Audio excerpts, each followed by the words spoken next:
Para jemaah asal Lubuk Linggau ini akan menjalankan ibadah haji selama lebih kurang 40 hari dan dijadwalkan untuk kepulangan jemaah haji Lubuk Linggau pada akhir Agustus mendatang. Tim Liputan Sriwijaya TV. Transportasi massal Light Rail Transit Palembang akan dilakukan uji coba secara penuh pada tanggal 20 hingga 30 Juli 2018 sebelum diresmikan oleh Presiden Joko Widodo pada awal Agustus mendatang. Setelah mengalami penundaan untuk peresmian LRT Palembang, dipastikan akan segera diresmikan oleh Presiden Joko Widodo di awal bulan Agustus 2018. Nasrun Umar, Sekda Sumsel mengatakan, diperkirakan LRT selesai di akhir bulan Juli karena kondisi fisik telah mencapai 90% lebih. Saat ini pekerjaan tinggal merapikan dan penghijauan di sekitar LRT. Untuk uji coba sepenuhnya akan dilakukan sekitar tanggal 20 sampai 30 Juli 2018 setelah diresmikan oleh Presiden Joko Widodo pada awal Agustus mendatang. LRT dapat digunakan oleh masyarakat. Insya Allah Presiden Jokowi, Presiden Republik Indonesia Pak Jokowi akan kembali ke sini melakukan launching LRT kita. Itu masyarakat ongkosnya berapa Pak ya? Ongkosnya? Ya. Ongkos silakan tanya PT KAI karena masih di FGD-kan. Tapi yang jelas selama Asian Games insya Allah gratis. Selama Asian Games 2018, pemerintah daerah menggratiskan biaya LRT dari bandara sampai Jakabaring untuk menarik animo masyarakat untuk meramaikan dan datang langsung menyaksikan setiap pertandingan di Jakabaring. Tim Liputan Sriwijaya TV. Selanjutnya, Pondok Pesantren Darul Ulum Wal Hikam Yogyakarta, penggerak budaya Nusantara bekerja sama dengan Ditjen IKP Kominfo menggelar kegiatan Harmoni Indonesia, deklarasi masyarakat tanpa fitnah, hoaks dan radikalisme di Geria Agung Palembang. Kegiatan ini dibuka langsung Kiai Haji Ahmad Sugeng Utomo, pembina penggerak budaya Nusantara. Pondok Pesantren Darul Ulum Wal Hikam asal Yogyakarta, penggerak budaya Nusantara bekerja sama dengan Ditjen IKP Kominfo menggelar kegiatan Harmoni Indonesia, deklarasi masyarakat tanpa fitnah, hoaks dan radikalisme di Geria Agung Palembang Selasa 17 Juli 2018. Kegiatan ini dibuka langsung Kiai Haji Ahmad Sugeng Utomo, pembina penggerak budaya Nusantara ini. Juga turut dihadiri oleh Profesor Henry Subiakto, staf ahli Menkominfo RI bidang komunikasi dan media massa, Ahmad Najib, asisten bidang pemerintahan dan Kesra Provinsi Sumsel. Kiai Haji Ahmad Sugeng Utomo mengatakan, sekitar 1.000 orang dari Sumsel terlibat dalam kegiatan kali ini, baik dari kalangan santri maupun umum. Kegiatan ini sendiri dalam rangka untuk merangkul masyarakat dalam menjaga keselarasan dalam kehidupan berbangsa dan menjaga keutuhan NKRI dari fitnah, hoaks dan radikalisme yang saat ini marak terjadi di masyarakat. Saat ini kalau kita bilang anti radikalisme berarti kita harus bersama-sama membuka wawasan kita berbangsa dan bernegara, sehingga cara berpikir kita tidak terputus kepada asal benar menurut saya, tapi benar menurut cara kita hidup berbangsa dan bernegara.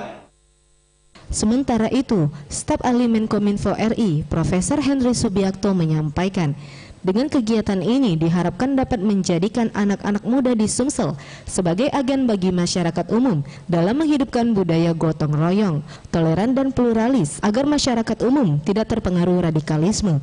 Mengajak masyarakat lain, karena kalau hanya ini kan sedikit, tapi kalau dia mengajak itu bisa banyak. Mengajak masyarakat lain untuk tidak terprovokasi dengan radikalisme, dengan hoax atau hoax, dengan ujaran kebencian dan lain-lain. Itu yang penting. Kegiatan ini juga akan dilakukan secara maraton di seluruh Indonesia dan Medan akan menjadi kota selanjutnya penyelenggaraan Harmoni Indonesia. Tim Liputan Sriwijaya TV. Polda Sumsel gelar 134 tersangka dari berbagai kasus kriminal. Akan kami hadirkan sesaat lagi, tetaplah di Kabar Sriwijaya.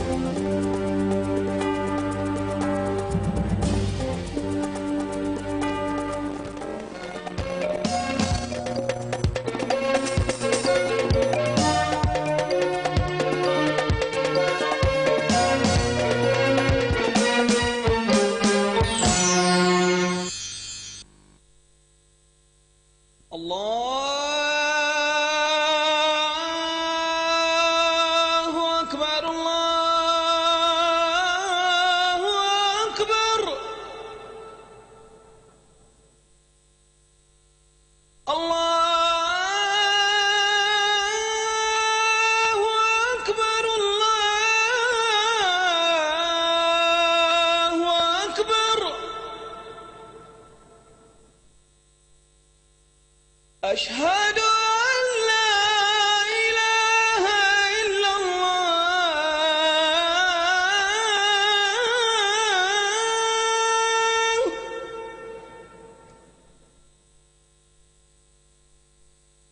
أشهد أن لا إله إلا الله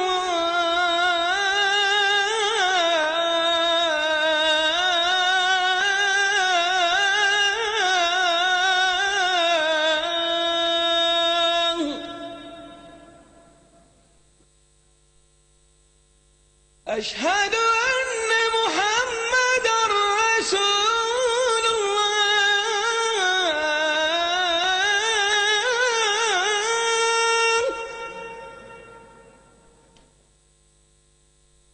أشهد أن محمدا رسول الله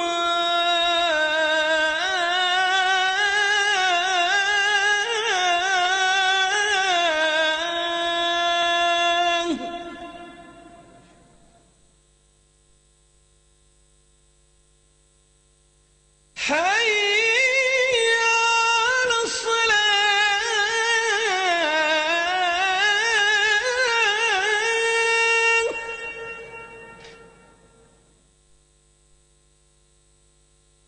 حي على الصلاة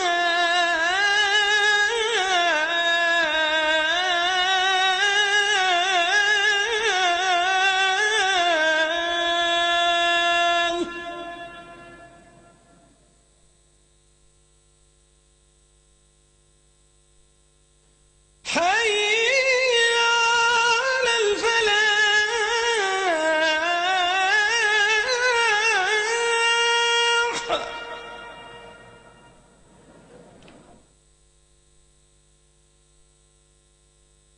حي على الفلاح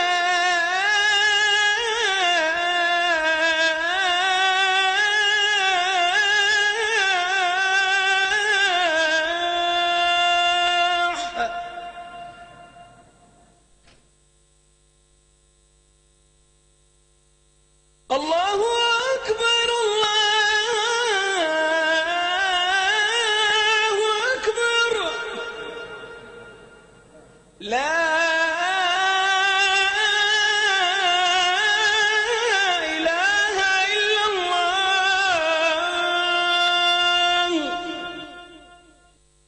اللهم رب هذه الدعوة التامة والصلاة القائمة آت سيدنا محمدا الوسيلة والفضيلة والشرف والدرجة العالية الرفيعة وابعثه مقاما محمودا الذي وعدته إنك لا تخلف الميعاد.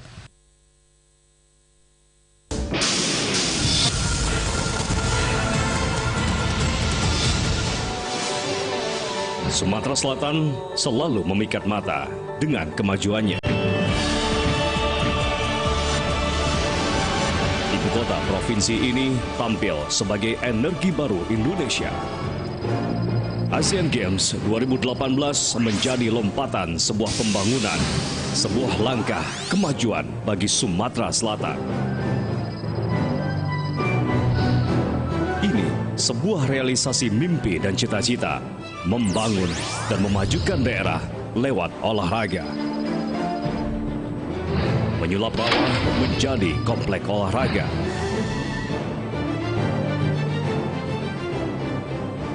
Dari Jakabaring Sport City, dari Bowling Center, kami ucapkan salam olahraga.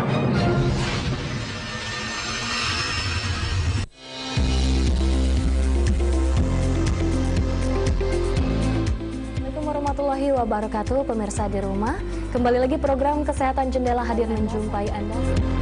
Saksikan informasi kesehatan keluarga Anda dalam Jendela setiap Sabtu pukul 19 waktu Indonesia Barat.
Kembali di kabar Sriwijaya, pemirsa, persoalan akreditasi panitia daerah yang akan terlibat di Asian Games di Kota Palembang masih belum dapat selesai sepenuhnya.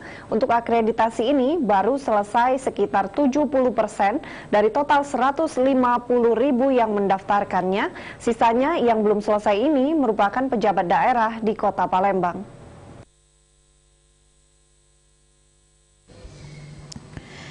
Menjelang pelaksanaan Asian Games 2018 di Palembang, persoalan akreditasi panitia daerah masih belum dapat rampung sepenuhnya. Raja Perlindungan PANE, Koordinator Government Relation Inaskok mengatakan, untuk akreditasi ini baru selesai sekitar 70% dari total 150.000 orang yang didaftarkan. Sisanya yang belum selesai ini merupakan pejabat daerah di Kota Palembang. Untuk proses akreditasi ini harus melewati verifikasi BIN dan Dukcapil. Diakuinya lambannya penyelesaian akreditasi ini dikarenakan bertambahnya jumlah yang mendaftar. Itu kan butuh mengenai data, butuh mengenai profil dia, siapa dia dan lain sebagainya. Nah, dan data-data ini tidak hanya di Nasuk, tapi kan harus menyangkut juga dengan instansi yang terkait, kira-kira gitu. Nah, mengingat waktunya semakin dekat, pihaknya akan menjemput bola mengambil data dan segera memverifikasi secepatnya agar masalah akreditasi di Palembang dapat selesai sebelum pelaksanaan Asian Games 2018. Tim Liputan Sriwijaya TV.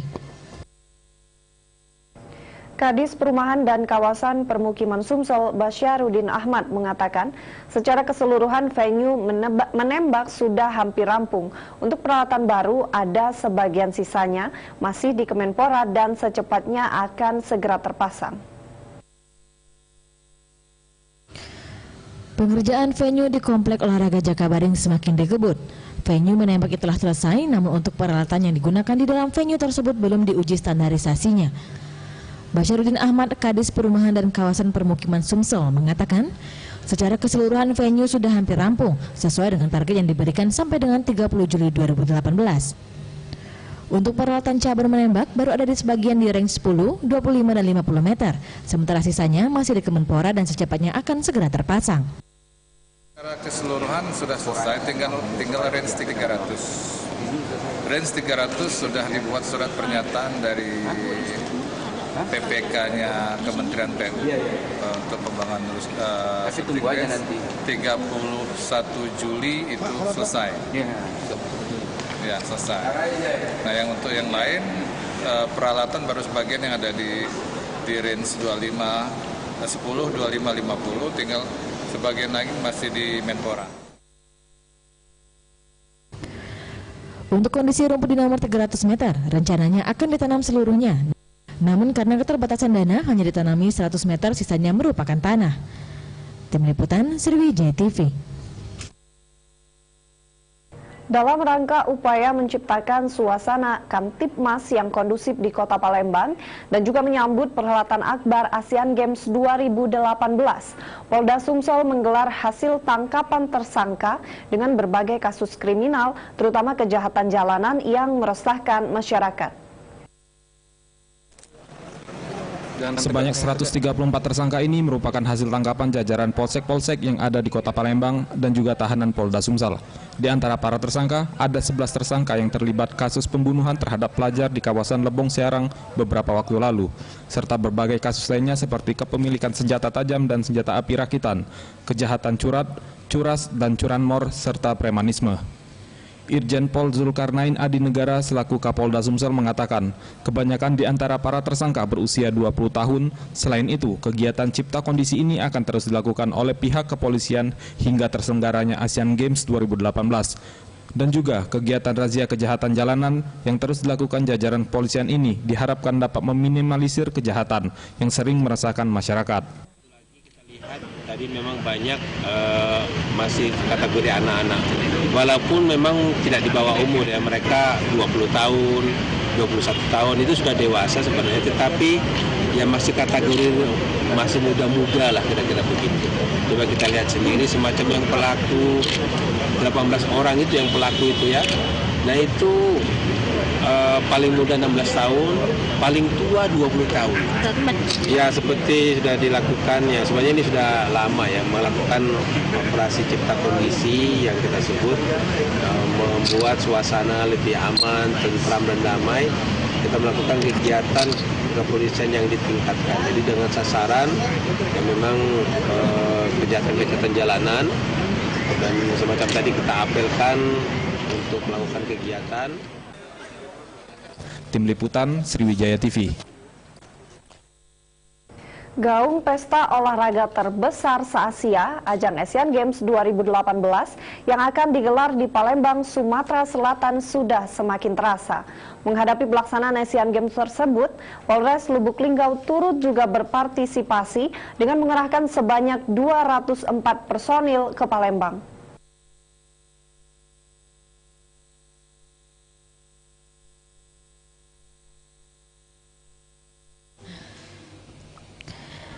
Pagelaran pesta olahraga terbesar se-Asia, Asian Games 2018 di Indonesia, akan digelar di dua kota, yakni Kota Jakarta dan Kota Palembang.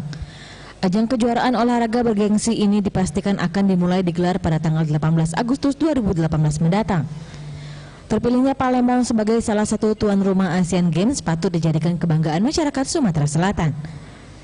Menghadapi Palembang sebagai tuan rumah pelaksanaan Asian Games, demi suksesnya kegiatan ini, Polres Lubuk Linggau juga dipastikan turut berpartisipasi dalam hal pengamanan dengan mengerahkan hampir 50% kekuatan ke Kota Palembang. Dengan jumlah personel sebanyak 204 anggota polisi dari berbagai satuan. Kapolres Lubuk Linggau AKBP Sunandar mengatakan, pengerahan 204 personil Polres Lubuk Linggau ini nantinya akan ditugaskan dalam pengamanan Asian Games yang dimulai pada awal Agustus dan langsung di bawah komando Mapolda Sumatera Selatan.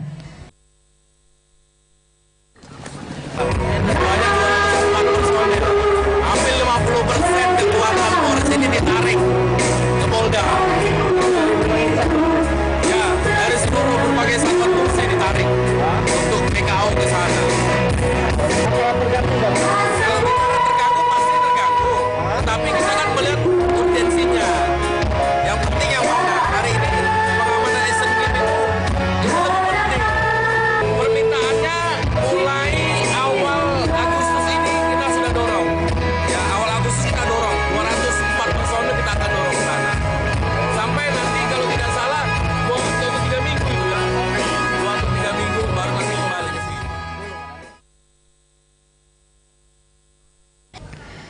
Sementara itu Sunandar juga menambahkan, meskipun hampir 50% kekuatan Polres ditugaskan ke Palembang, namun dia memastikan pelayanan masyarakat Polres Lubuk Linggau tidak akan terganggu.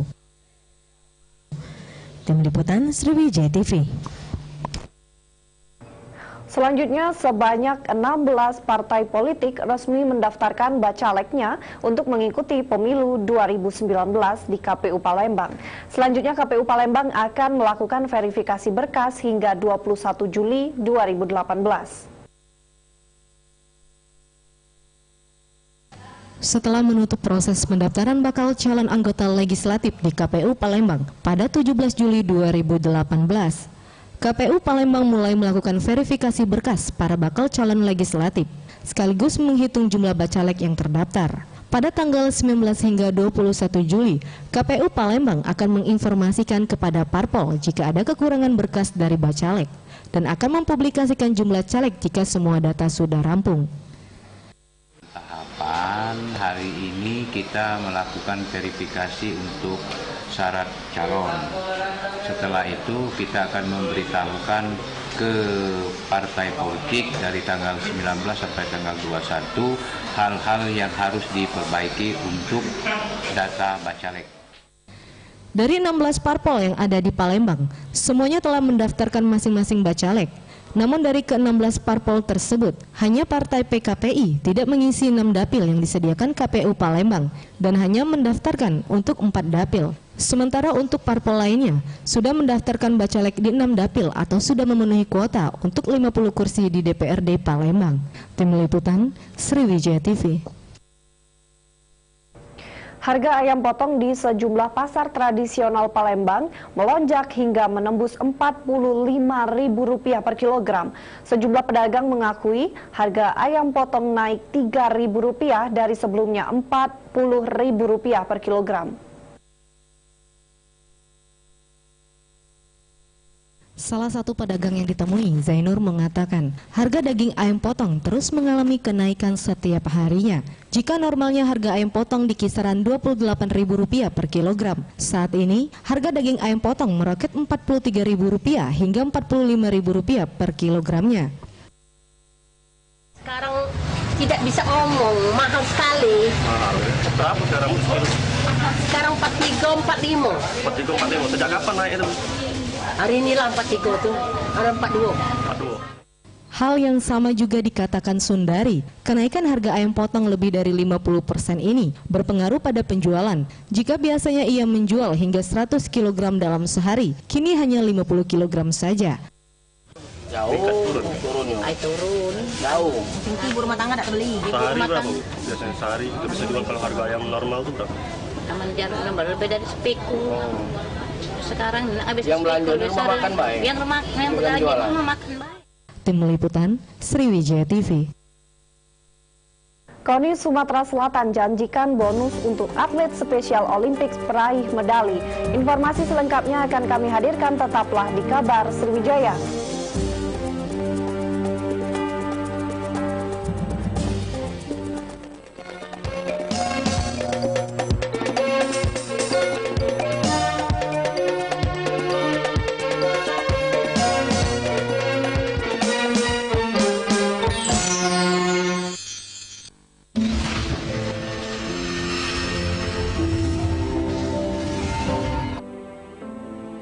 Sumatera Selatan sebagai rumah kami bersama. Sebagai rumah besar dengan keberagaman suku dan agama.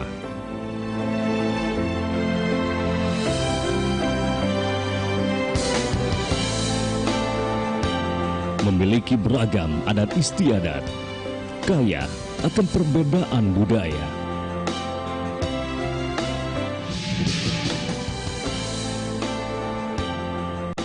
Kami adalah keragaman di Sumatera Selatan. Kami bangga menjadi warga Sumatera Selatan. Kami adalah harmoni dalam kemajemukan. Selamat datang di Sumatera Selatan.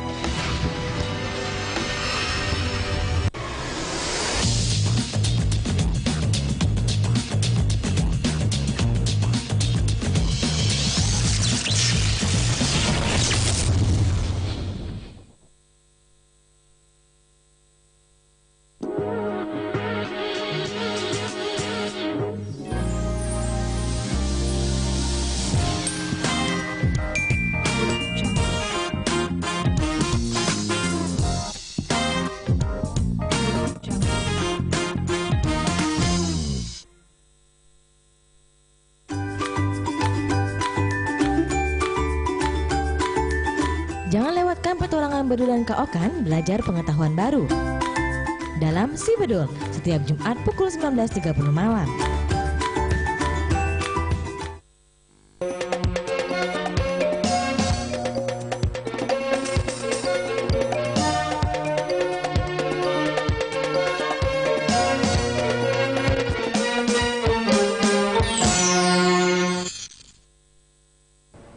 Kembali di Kabar Sriwijaya, pemirsa, KONI Sumsel menjanjikan untuk 70 atlet kontingen spesial Olimpiks Indonesia Sumsel yang berhasil membawa medali akan mendapatkan apresiasi berupa bonus dalam agenda Pronas ke-8 di Riau. Sebanyak 70 atlet kontingen spesial Olimpik Indonesia Sumsel resmi dilepas mengikuti Pronas ke-8 bertempat di Riau. Pelepasan ini dilakukan di halaman kantor Dispora Sumsel. Nasrun Umar, Ketua Harian KONI Sumsel, mengatakan semua keperluan atlet baik transport dan fasilitas lainnya ditanggung penuh oleh KONI Sumsel dan atlet yang memperoleh medali mendapatkan apresiasi dengan diberikan bonus. Saya ingin semua potensi olahraga apapun dari manapun Kalau itu bisa kita banggakan, harus kita banggakan. Apalagi ketika melihat mereka dengan penuh semangat keterbatasan. Mereka adalah juga anak bangsa yang patut kita banggakan. Maka oleh sebab itu saya punya komitmen untuk memberikan yang terbaik kepada mereka. Dan kita harus perhatikan semua aspek yang mengikuti hidup. Sementara itu, Mulyaningsih mengatakan, untuk atlet yang dikirim ini mengikuti 10 cabur yang diperlombakan dengan target medali di setiap caburnya. Untuk target yang diberikan KONI Sumsel, pihaknya siap untuk mewujudkannya. Kalau semua saingan terberat semua, cuma saya yakin dan saya punya keyakinan. Kalau tanpa keyakinan kita tidak mungkin itu ya.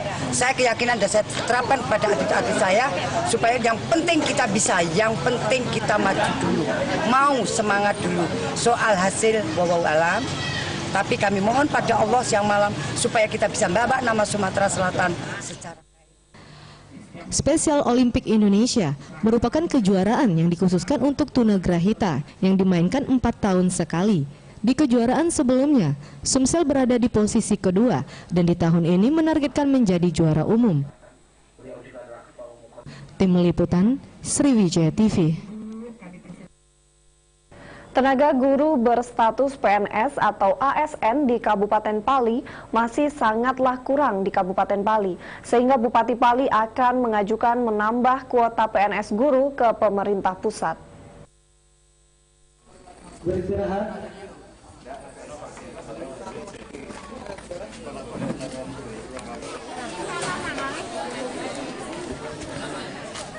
Tenaga guru berstatus PNS atau ASN di Kabupaten Pali masih sangat kurang di Kabupaten Pali. Oleh sebab itu, pada penambahan jumlah kuota CPNS dari pemerintah pusat melalui kementeriannya mendatang, Pemkab Pali bakal menambah pengajuan kuota CPNS guru. Hal ini diungkapkan Bupati Pali Heri Amalindo saat membuka masa pengenalan lingkungan sekolah di SMA Negeri 5 Talang Ubi di Desa Kartadewa.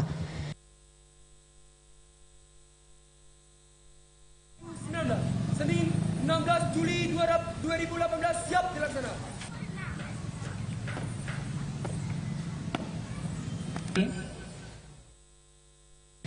Ia menjelaskan pemerintah bakal mengajukan penambahan kuota CPNS guru mencapai 70% kepada pemerintah pusat untuk mencukupi kekurangan guru PNS.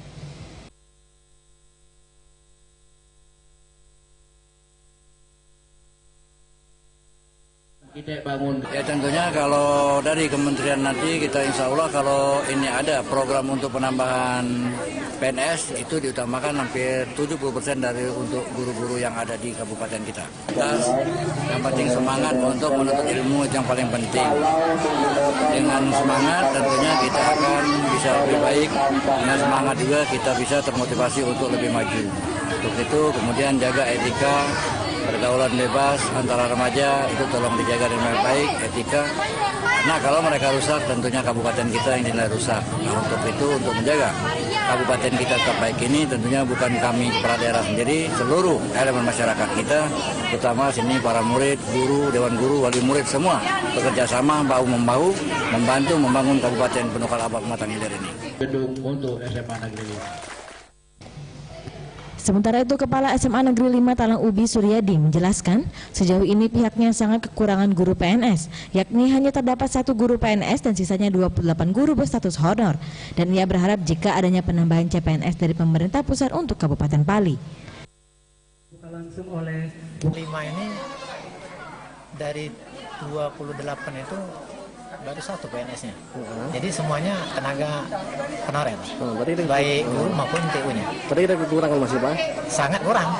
Itu dari 28 hanya 1 yang PNS. Harapannya minimal ada tambahan 2 atau 3 orang yang PNS karena namanya honorer, gajinya sangat pas-pasan, rasa tanggung jawab kita tidak bisa memaksakan. Kadang dilema kita kan mau memaksakan masalah kehadiran, apa namanya keaktifannya, kadang ongkos hadir pun tidak cukup. Apalagi Simbolon, Sriwijaya TV. Beralih ke berita lainnya, pemirsa, 6 tahanan kasus narkoba yang merupakan sindikat jaringan antar provinsi asal Surabaya nyaris kabur dari ruang tahanan Ditres Narkoba Polda Sumsel. Namun aksi mereka kepergok penjaga yang mengecek ruang tahanan tersebut.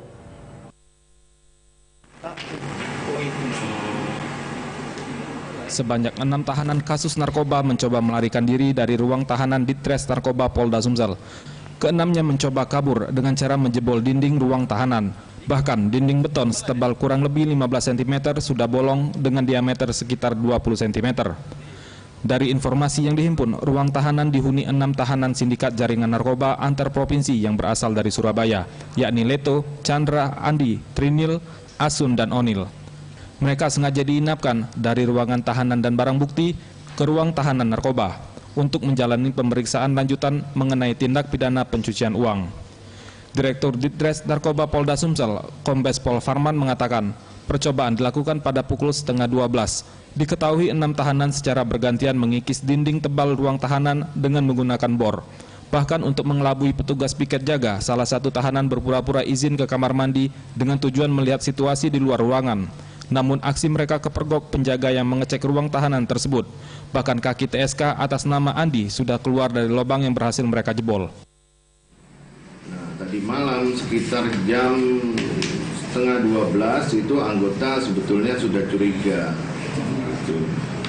Kok ada bunyi kresek-kresek apa ya, nah, gitu. Cuma begitu dicek ditutupi. Cuma anggota tetap ngawasi,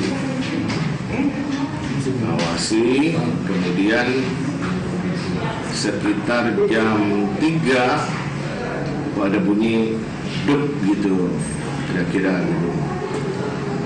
Anggota langsung ke belakang ngecek, ternyata sudah dibobol kaki satu keluar.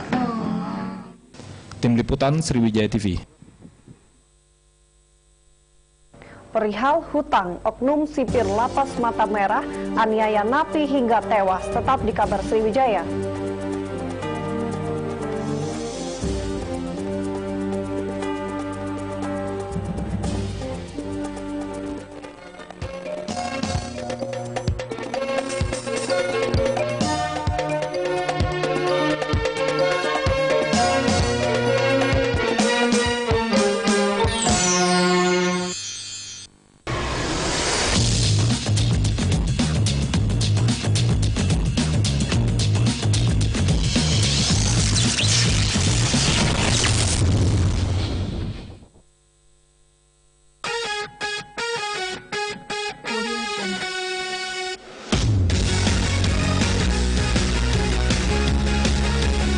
Saksikan keseruan perjalanan tim Celimpungan mengeksplorasi tradisi, keunikan, dan potensi wisata yang ada di suatu daerah.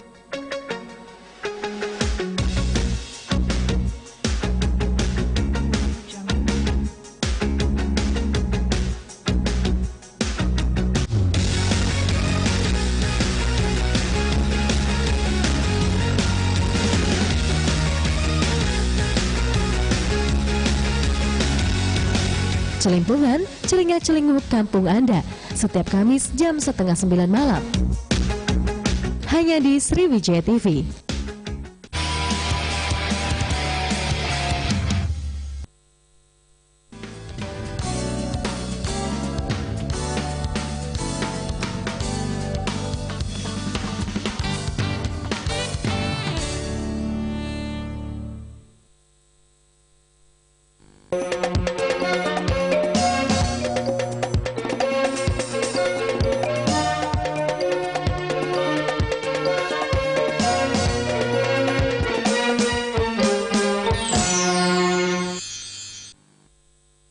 Kembali di Kabar Sriwijaya, pemirsa, dengan didorong dengan kursi roda akibat timah panas petugas yang bersarang di kakinya, AR warga Jalan Ria Mizat Ria Kudu ini harus diamankan jajaran Ditreskrimum Polda Sumsel lantaran telah melakukan aksi pencurian terhadap korbannya yang merupakan seorang mahasiswi PTS di Palembang. Dengan didorong kursi roda akibat timah panas petugas yang bersarang di kakinya, AR warga Jalan Ria Mizat Ria Kudu ini harus diamankan jajaran Ditreskrimum Polda Sumsel lantaran telah melakukan aksi pencurian terhadap korbannya yang merupakan salah seorang mahasiswi PTS di Palembang.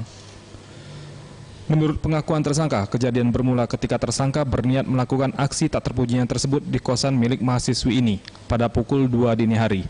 Setelah berhasil masuk ke kosan tersebut, si pelaku berhasil mengambil telepon genggam milik korban. Tak puas dengan itu, setelah melihat korban yang masih tertidur dan mencoba melakukan perbuatan asusila kepada korban. Menyadari perbuatan pelaku, korban mencoba berteriak, namun pelaku mengancam dengan gunting yang sudah dipersiapkan tersangka. Akan tetapi korban tetap berontak yang membuat tersangka kabur meninggalkan lokasi. Kasubdit 3 Jatandras Ditreskrimum Polda Sumsel AKBP Yoga Baskara mengatakan penangkapan tersangka berawal dari laporan korban dan pihaknya langsung menyelidiki dan meringkus tersangka di Pasar 16 Ilir. Dari hasil penyelidikan bahwa tersangka telah melakukan pencurian dengan pemberatan dan melakukan dengan sendirian. Dari hasil aksinya tersebut, tersangka mendapatkan 1 unit handphone yang direncanakan akan dijualnya. Tersangka ini ditangkap karena dia melakukan pencurian dengan pemberatan 363 pasal ini dikenakan. Namun pada saat itu tersangka ini pernah mencoba untuk memperkosa korbannya karena si korban ini terbangun sehingga dia lari kabur dan membawa handphone yang ada di kos-kosannya, kira-kira begitu. Tersangka Pak? Berapa ngakunya? 2 kali. Itu percaya nggak kalau 2 kali? Nggak mungkin lah 2 kali, pasti lebih dari itulah. Cuma ketahuannya sekarang 2 kali kira-kira begitu. Untuk LP yang satunya masih kami kumpulkan, kami kumpulir. Ada kiranya LP yang lainnya, nanti kita akan sharing kembali kepada media. Korban belum sempat diperkosa ya Bang? Belum. Tim Liputan Sriwijaya TV. Perihal hutang, Bisan Ashari harus meregang nyawanya di tangan JS yang merupakan sipir yang bertugas di Lapas Mata Merah. Dalam 19 adegan rekonstruksi yang diperagakan tersangka JS, penganiayaan kepada napi tersebut dengan menggunakan besi lonceng yang dihantamkan ke tangan dan kepala korban hingga korban tak sadarkan diri. Ditreskrimum Polda Sumsel menggelar rekonstruksi tindak pidana penganiayaan terhadap Bisan Ashari, seorang narapidana yang mendekam di Lembaga Pemasyarakatan Mata Merah Palembang. Bisan Ashari harus meregang nyawanya di tangan JS yang merupakan sipir yang bertugas di Lapas Mata Merah. Dalam 19 rekonstruksi yang dilakukan, diperlihatkan bahwa JS melakukan penganiayaan kepada napi tersebut dengan menggunakan besi lonceng yang dihantamkan ke tangan dan ke kepala korban, hingga korban tak sadarkan diri. Korban sempat dilarikan ke rumah sakit dan menjalani perawatan medis, dan 3 minggu kemudian korban meninggal dunia dengan kondisi pendarahan pada bagian kepala. Setelah kejadian itu, JS sempat menjadi buron pihak kepolisian selama 5 bulan. Namun tersangka berhasil diringkus di kawasan Pelaju. Kanit 4 Ditreskrimum Polda Sumsel Kompol Zainuri mengatakan penganiayaan yang dilakukan oleh tersangka lantaran dipicu setelah mendapat SMS dari istri korban yang menanyakan perihal hutang korban. Mendengar hal itu, tersangka memanggil korban dan menanyakan SMS tersebut. Namun korban tak mengakui sehingga membuat tersangka naik pitam. Lalu terjadilah penganiayaan yang membuat korban meninggal dunia. Tidak ada yang hasil dari penyelidikan kami dan penyelidikan kami bahwa itu seketika karena emosinya daripada tersangka terhadap korban, yang mana tersangka mendapat SMS dari istri daripada korban menanyakan permasalahan hutang suaminya. Nah, sehingga tersangka emosi. Dan juga di situ setelah ditanyakan oleh tersangka terhadap korban, dan korban tidak mengakui kalau itu keluarga daripada korban yang SMS terhadap tersangka, sehingga emosinya itulah terjadinya penganiayaan terhadap korban. Tim Liputan Sriwijaya TV. Pemirsa, demikian kabar Sriwijaya. Jangan lupa saksikan kabar Sriwijaya siang setiap harinya pukul 12 waktu Indonesia bagian Barat hanya di Sriwijaya TV Matahari Bumi Sriwijaya. Anda dapat juga menyaksikan informasi ini melalui video demand dan live streaming di www.sriwijayatv.com. Pemirsa, jika ada event bisa diinformasikan ke redaksi Sriwijaya TV di 081901091717. Saya Mega Barob dan segenap kerabat kerja yang bertugas pamit undur diri. Terima kasih dan sampai jumpa.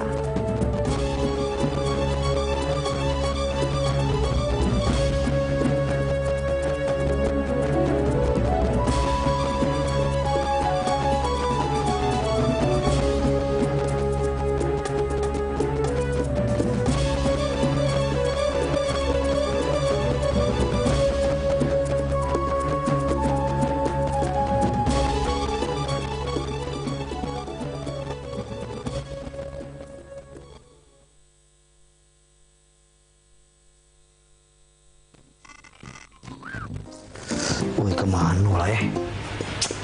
Di mana lah ditaruh ke bini aku nih? Emaknya budak-budak nih kemana naruhnya nih? Lagi apa, Bah? Hah? Lagi Ada yang cari. Nyari buku nikah. Oh, laci nomor 2. Oh, sini. Satu? Nah. Iya. Kate. Nggak kate. Apa dia? Nggak kate. Aduh, yang cari. Kate. Apa dia? Oh, enggak kate tuh. Aku bingung, Kalau kita punya buku paspor, SIM, dan surat-surat lain itu ada masa berlakunya. Tapi di buku nikah nih mana masa berlakunya,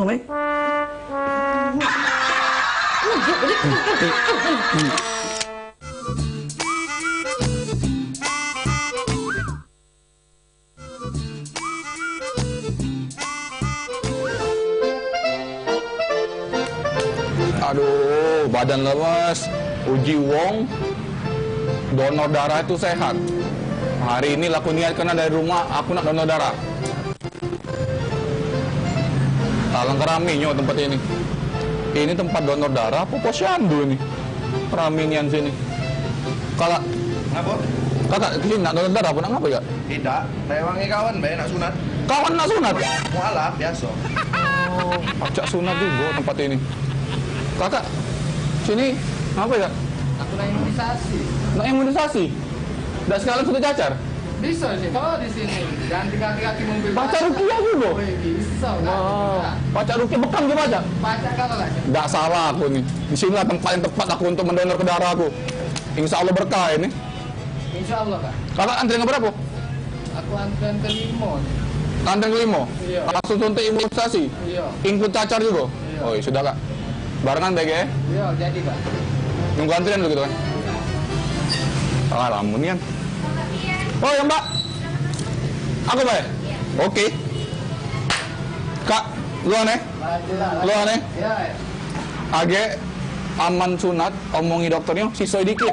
Jangan dihabisinian. Udah jangan ngapa-ngapain ya kamu. Ya? Ya? Bisa dok? Iya, silakan Bapak. Ya dok. Iya. Dengan Bapak siapa saya berhadapan ini? Kalau namanya Novian dok. Novian, tapi ya? Kalau nama panggungnya Jaut, nama panggungnya Jaut dok. Oke, saya tulis Novian aja Pak ya. Apa nama panggungnya dok? Jaut lebih keren dok. Nanti itu Pak di belakang tuh Pak. Oh iya. Iya. Mau Bebas. apa Pak keperluan kita ke sini Pak? Keperluan aku kesini rukiah dok. Rukiah. Rukiah. Tidak lah dok, donor darah dok. Oh, donor darah. Lemesnya badannya dok, tak donor darah dok. Oke. Gak tahu ngapa doh. Darah Bapak apa Pak golongan darahnya Pak? Golongan darah tuh waktu kecil A dok. Waktu SMA B. Waktu kuliah aku jadi C dok. Jadi sekarang golongan darahnya? Gak tahu dok. Terakhir belum periksa lagi. Saya buat ABC aja Pak. ABC B dok. Ya ABC. Yang mana G yang masuk kan situ kan? Oke. A boleh, B boleh, C boleh dok. Oke. Bapak sebelumnya kita tensi dulu ya. Iya dok. Oke, Suster Shirley tolong dibantu. Tensi itu apa dok? Tensi darah untuk mengukur tekanan darah Pak. Tidak sakit kan dok? Tidak. Aku nih kalau terbiasa tersakiti dok, jadi kalau trauma kalau sakit-sakit dok. Tidak Pak, ini nggak ditusuk, nggak di-apa-apain Pak. Bapak jangan tegang Pak ya, relax aja Pak. Agak tegang dok. Kenapa bisa? Nunggu hasil UAN. Jadi lahir tahun segini masih nunggu hasil UAN? Iya dok. Oke, berarti teman paket C Pak ya? Paket C dok. Kalau paket C itu 2 ayam sekok nasi, kalau paket B itu pakai Pepsi dok. Itu junk food Pak? Oh sorry dok. Ya. Berapa suster tekanan darah Bapak Pian? 120 per 80. 120 per 80. Berarti itu normal Pak? Udah Normal dok ya? Sehat ya dok ya? Sehat, udah layak untuk didonorkan darahnya Pak. Bapak silakan Pak menuju ke tempat tidur. Langsung ke sana? Iya, untuk melakukan proses donor darah. Suster tidur, tengkurap, apa nanti loncat-loncat? Berbaring. Berbaring. Iya. Nanti suster tolong dibantu ya. Iya. Untuk... Situ dok ya? Iya, silakan.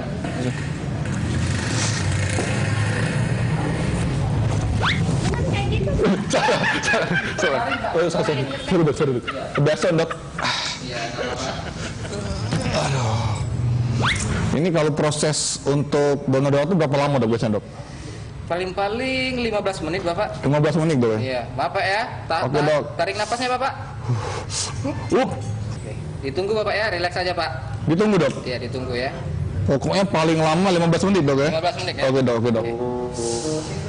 15 menit. Ada perlu lama nih 15 menit.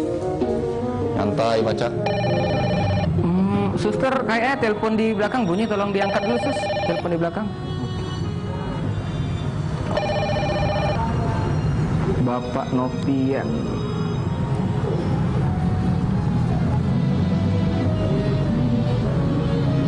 Maaf dok, Ya. pasien kamar sebelah sudah siap untuk dioperasi. Oh iya benar-benar. Kita kesana sekarang mau operasi. Oke. Yuk, siap. Dok. Saya buru-buru nanti ya. Nanti ya. Waduh, mana dokter tadi? Aku tinggal lewen cah ini. Sedot terus darah aku nih. Cah emang perlu banyak cah ini. Gak apalah. Badan besar ada kado timbe darah dikit. Mungkin dokter tuh ngambil banyak. Gak apa kan sedekah. Aku ikhlas. Tunggu Bella. Baca istirahat dulu, nyantai dulu. Nyaman juga di sini. Ya AC. Di rumah lagi kipas angin gue. Mati dong.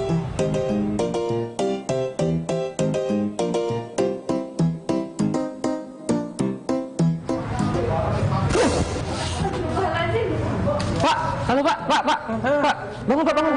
Pak. Kenapa barang aku mainnya? Kamu tak boleh balik ke darah. Iya. Balik ke darah ratus. Iya Pak, nanti kita masukin lagi Pak. Nanti kita masukin lagi biar gemuk lagi. Sini aku minum darah. Iya, Bapak baring dulu, nanti kita masukin lagi.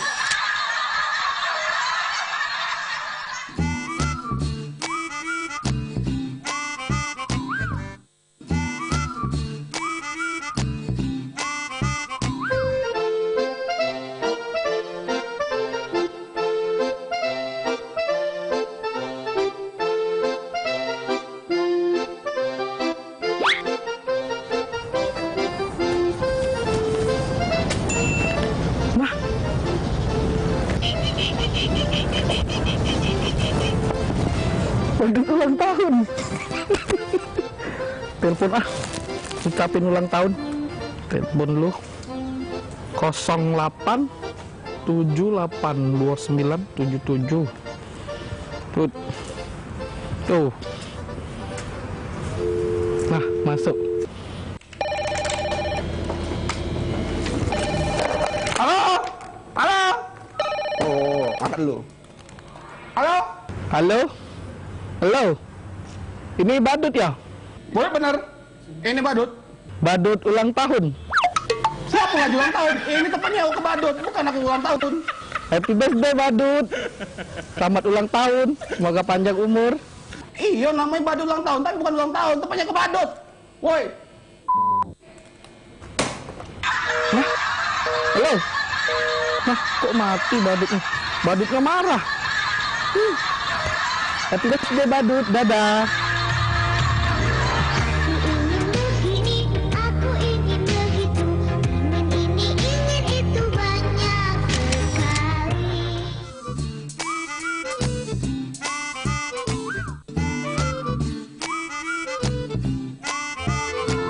Muara 2 cerah berawan, 21 derajat. Wih panas berarti Muara 2 nih.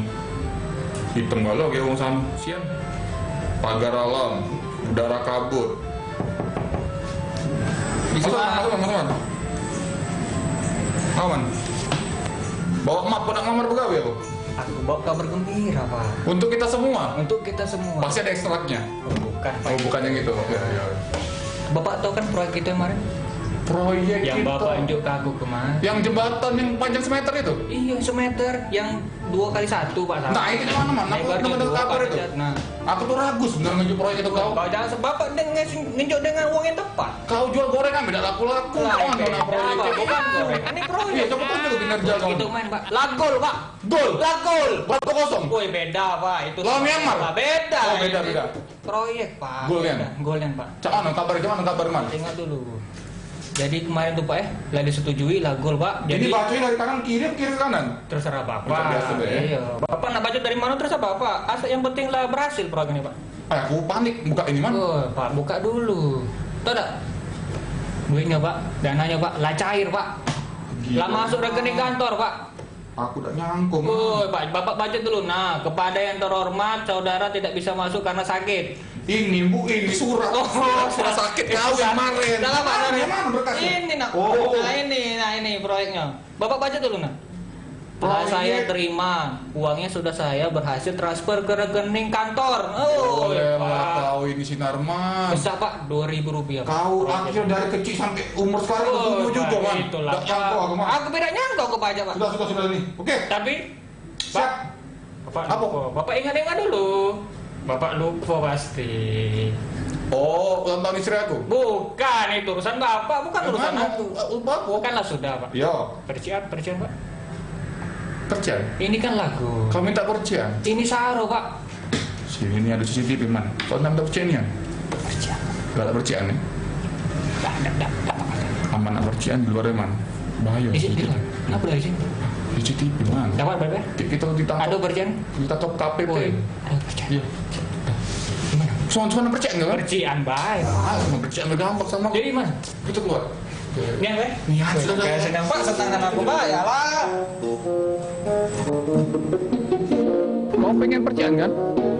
Tenang Be, kita urusan. Percian kan? Percian Pak. Dia kasih tenang Be, untuk kau apa Man? Kau berarti lah kau berprestasi. Dari kecil dari sampai sekarang bos berprestasi. Mana Pak? Nah kalau sini lah. Di sini. Dari sini dulu. Bapak mana? Ya nyari percian. Ya Bang weh. Yes. Dapat percian. Yes. Siap Man dapat percian? Siap Pak. Nian ya? Sudah oke? Sip.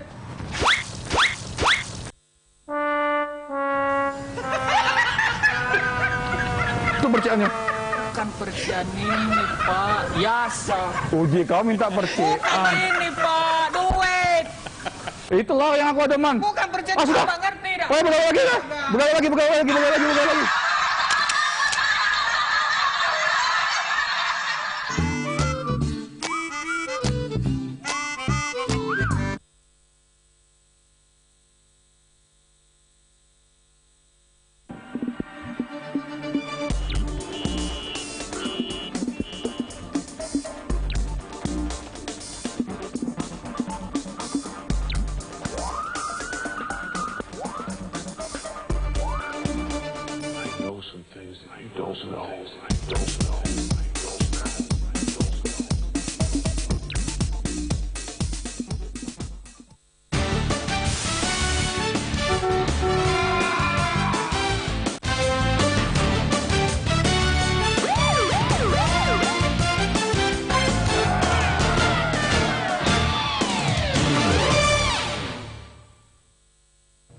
Kembali di Sekilas Sriwijaya hari ini, Pondok Pesantren Darul Ulum Wal Hikam Yogyakarta, penggerak budaya Nusantara bekerja sama dengan Ditjen IKP Kominfo menggelar kegiatan Harmoni Indonesia, deklarasi masyarakat tanpa fitnah, hoaks dan radikalisme di Gria Agung Palembang. Kegiatan ini dibuka langsung oleh Kiai Haji Ahmad Sugeng Utomo, pembina penggerak budaya Nusantara.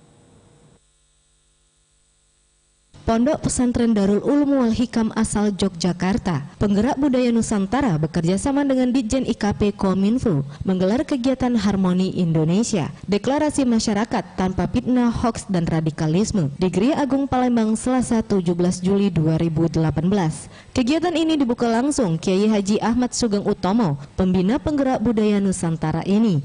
Juga turut dihadiri oleh Profesor Henry Subiakto, staf ahli Menkominfo RI bidang komunikasi dan media massa, Ahmad Najib, asisten bidang pemerintahan dan Kesra Provinsi Sumsel. Kiai Haji Ahmad Sugeng Utomo mengatakan, sekitar 1.000 orang dari Sumsel terlibat dalam kegiatan kali ini, baik dari kalangan santri maupun umum.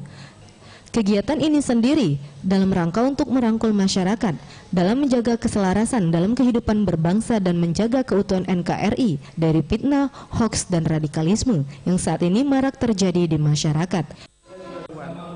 Saat ini kalau kita bilang anti radikalisme berarti kita harus bersama-sama membuka wawasan kita berbangsa dan bernegara, sehingga cara berpikir kita tidak terputus kepada asal benar menurut saya, tapi benar menurut cara kita hidup berbangsa dan bernegara. Sementara itu, staf ahli Menkominfo RI, Profesor Henry Subiakto menyampaikan, Dengan kegiatan ini diharapkan dapat menjadikan anak-anak muda di Sumsel sebagai agen bagi masyarakat umum dalam menghidupkan budaya gotong royong, toleran dan pluralis agar masyarakat umum tidak terpengaruh radikalisme. Mengajak masyarakat lain, karena kalau hanya ini kan sedikit, tapi kalau dia mengajak itu bisa banyak.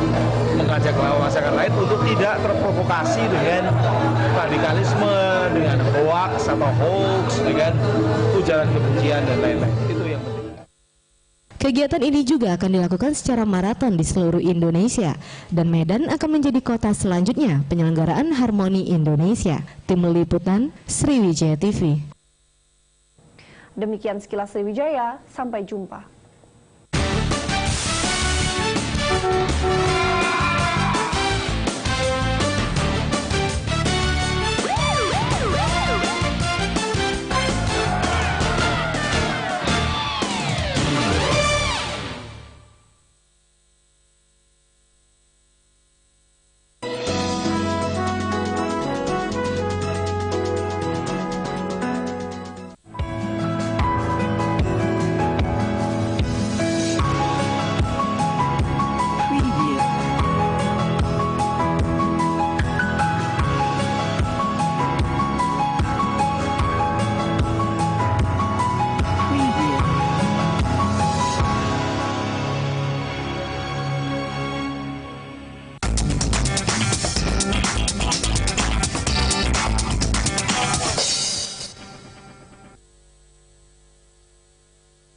Assalamualaikum warahmatullahi wabarakatuh. Selamat malam pemirsa. Kembali saya Rizkia Amrina hadir menjumpai Anda di program Ngopi 45. Pemirsa, hari ini tepat 27 Juni 2018, Pilkada serentak di Sumatera Selatan dan seluruh daerah di Indonesia. Pemimpin baru yang terpilih nanti merupakan harapan baru bagi beberapa kabupaten kota di Sumsel dan juga di Provinsi Sumatera Selatan. Bagaimana pemimpin baru ini mewujudkan janji-janji kampanye mereka yang memenangkan hati rakyat daerah pemilihnya. Kita akan membahasnya bersama pengamat politik bersama dengan Bapak Ardian Saptawan. Selamat malam Bapak. Selamat malam. Apa kabarnya Bapak hari ini Bapak? Alhamdulillah sehat. Sehat terus tentunya Bapak ya. Dan tema kita hari ini adalah harapan baru dari pemimpin baru di Sumsel. Dan langsung saja kita membahasnya tentunya Bapak dan Bapak sebagai pengamat politik sendiri. Bagaimana Bapak melihat jalannya pilkada serentak di Palembang dan di Sumatera Selatan sendiri? Ya, kalau kita lihat suasana hari ini ya, dengan adanya situasi yang juga agak mendung, ya kayaknya berjalan adem-adem ini. Nah ini alhamdulillah. Alhamdulillah sesuai dengan cuaca ya Pak ya. Mudah-mudahan ini tanda-tanda ridho Allah nih ya. Jadi kita lihat di Palembang sendiri ya mungkin sedikit ya variasi-variasi di area dinamika itu biasa. Misalnya masalah yang tidak ada warga yang tidak mendapat undangan ya gitu ya. Tapi kan bisa diinikan dengan EKTP. Nah cuman di sana banyak masalahnya ya masyarakat yang seperti itu. Nah itu satu. Kemudian secara Sumatera Selatan alhamdulillah terutama kita lihat dari segi keamanan ya. Keamanan bisa terkendali semua, tidak ada yang anarkis, ya tidak ada yang berlebihan gitu. Reaksi-reaksi masyarakat semuanya kayaknya dalam kendali keamanan dengan baik gitu. Baik. Bapak sebagai pengamat politik sendiri, bagaimana Bapak melihat dari paslon sendiri? Ada yang petahana, juga ada yang dinasti, dan juga ada yang dari kabupaten langsung mencoba gubernur. Bagaimana Bapak menanggapinya? Ya kalau saya lihat itu biasa ya di dalam secara teoritis ada disebut dengan teori orang besar ya, Gradman teori. Nah teori orang besar itu mengatakan begini, seorang pemimpin itu lahir dikarenakan dia sudah dilahirkan untuk itu. Artinya begini, karena orang tuanya tadinya pemimpin, dia otomatis anaknya kan belajar secara alami dengan ini orang tuanya bagaimana cara memimpin itu. Saya rasa itu hal yang biasa. Nah, apakah itu ada hubungan dinasti? Saya rasa kita melihatnya dalam suatu kerangka ya kepemimpinan bangsa. Jangan satu-satu. Karena apa? Kita semua ini bersaudara, gitu. Yang tidak boleh itu sebenarnya bukan dinastinya, adalah bagaimana mereka itu apakah melindungi ininya dinasti mereka, gitu dalam rangka untuk melakukan korupsi, gitu ya, atau nah itu tidak boleh. Tapi kalau seandainya itu adalah hak mereka, kenapa di Undang-Undang 45 itu sudah jelaskan bahwa pada hakikatnya memilih dan dipilih hak warga negara Indonesia. Itu nggak boleh ini kan. Nah, apakah ini ada hubungan atau tidak? Ya sebenarnya itu relatif. Yang dilihat kan integritasnya, gitu. Benar Integritasnya. sekali. Kita percuma aja kita lihat kalau seandainya orang yang tidak dinasti, tapi integritasnya jadi kepala daerah atau masuk penjara, itu gimana tuh? Bagaimana kan ya? Iya, benar sekali, Nggak seperti itu. Tapi alhamdulillah saya rasa di awal-awalnya kita kemarin ya ada sedikit riak-riak masalah dinasti. Alhamdulillah akhirnya sama-sama mereka bisa memahami, karena meskipun yang sekarang itu ada yang tidak ada hubungan dengan yang calon, tapi ada juga dinastinya, ada keluarganya, adik kakaknya, anak yang jadi anggota dewan, apa enggak dinasti itu. Iya, benar. Nah, cuman Ya, kita Pak. mindset kita yang harus kita lihat ya, karena bagaimanapun juga kita itu bersaudara. Yang jelas itu bukan dinastinya, tapi adalah perilaku integritas itu yang paling Tetapi penting. perilaku integritasnya sendiri yang penting, betul. Bapak ya. Untuk petahana sendiri bagaimana, Bapak? Petahana ada beberapa tempat itu ini wedding ya, seperti di Oki ya, Pak Iskandar ya, itu ya kita lihat untuk sementara ini ya, wedding di Quick-Count ya. Kemudian mungkin sedikit ya yang lainnya. Wali Kota Palembang Wali juga? Kota Palembang ya kayaknya wedding juga ya. Kita belum bisa mengatakan dia yang terbaik, yang terbanyak maksudnya, karena masih bergerak ya. Dan Quick-Count itu bersifatnya sementara ya, sementara, dan itu hanya bayangan saya karena sampel. Nah, ini juga masyarakat kita harus paham, karena sampel aja nggak semuanya. Nggak semuanya. Nggak Jadi semuanya diambil. Jadi itu ya istilahnya itu mendekati ramalan sebenarnya, mendekati kebenaran. Nah, kebenaran sebenarnya nanti dia harus tunggu pada pengumuman resmi oleh KPU, baik kabupaten kota maupun provinsi. Nah, untuk yang kabupaten kota itu pengumuman oleh KPU itu adalah tanggal 4 sampai tanggal 6 Juli ya. 4 sampai tanggal 4 Juli. Nah, sedangkan untuk provinsi itu tanggal 7 sampai 9.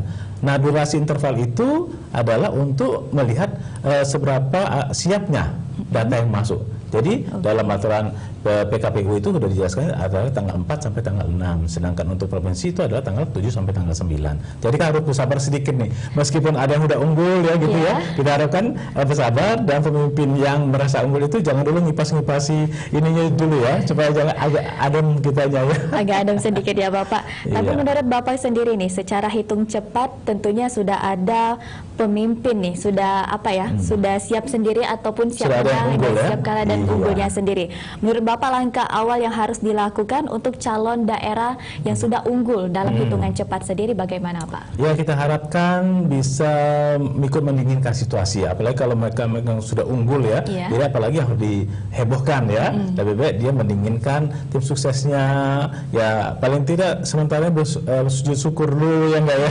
Nah, kemudian juga ya menahan diri untuk sampai tanggal 4 sampai tanggal 6 itu.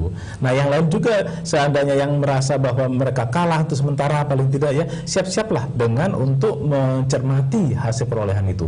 Apakah sudah baik, sudah jurdil, apakah ada sesuatu yang perlu dipertanyakan nanti kepada KPU, silakan. Karena itu mulai dari TPS-nya, kemudian nanti di PPK kecamatan, kemudian kabupaten kota, terus sampai ke provinsi yang gubernur, itu disiapkan pleno untuk pengesahan dari hasil masing-masing level itu. Nah, jika kita tidak setuju atau kita ada hal yang merasa itu kurang baik misalnya atau kurang benar, silakan bicarakan dan masukkan berita acara. Jangan salah. Nanti itu kalau seandainya pada tahap selanjutnya pada tanggal 4 sampai tanggal 6 itu pengumuman oleh KPU, misalnya kita merasa bahwa kita dicurangi atau merasa tidak puas, silakan menggugat, boleh. Jadi 3 hari nanti KPU memberikan waktu untuk pihak-pihak yang merasa dirugikan untuk menggugat.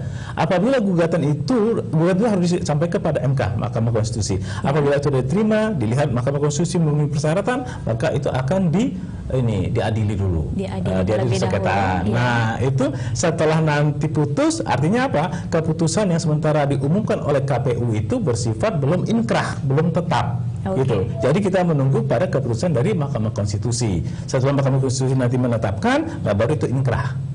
Jadi tetap, jadi sudah final, nggak bisa lagi digugat. Tidak bisa lagi digugat tentunya. Jadi harus sabar ya. Harus sabar, harus adem ya Pak, sesuai suasana sendiri. Dan tentunya tadi Bapak sudah sedikit menyinggung tentang permasalahan pemilihan sendiri. Bagaimana dengan penggunaan EKTP nih Pak? Untuk EKTP sendiri apakah bisa meningkatkan pengguna hak pilih atau malah sebaliknya Pak? Nah begini, tadi kita mendapatkan laporan juga ada beberapa hal di lapangan itu yang ada sedikit miskomunikasi nih masalah EKTP ya. EKTP itu kan sifatnya sifatnya nasional, itu satu. Kemudian kedua, kita mempunyai masalah di eKTP kita itu.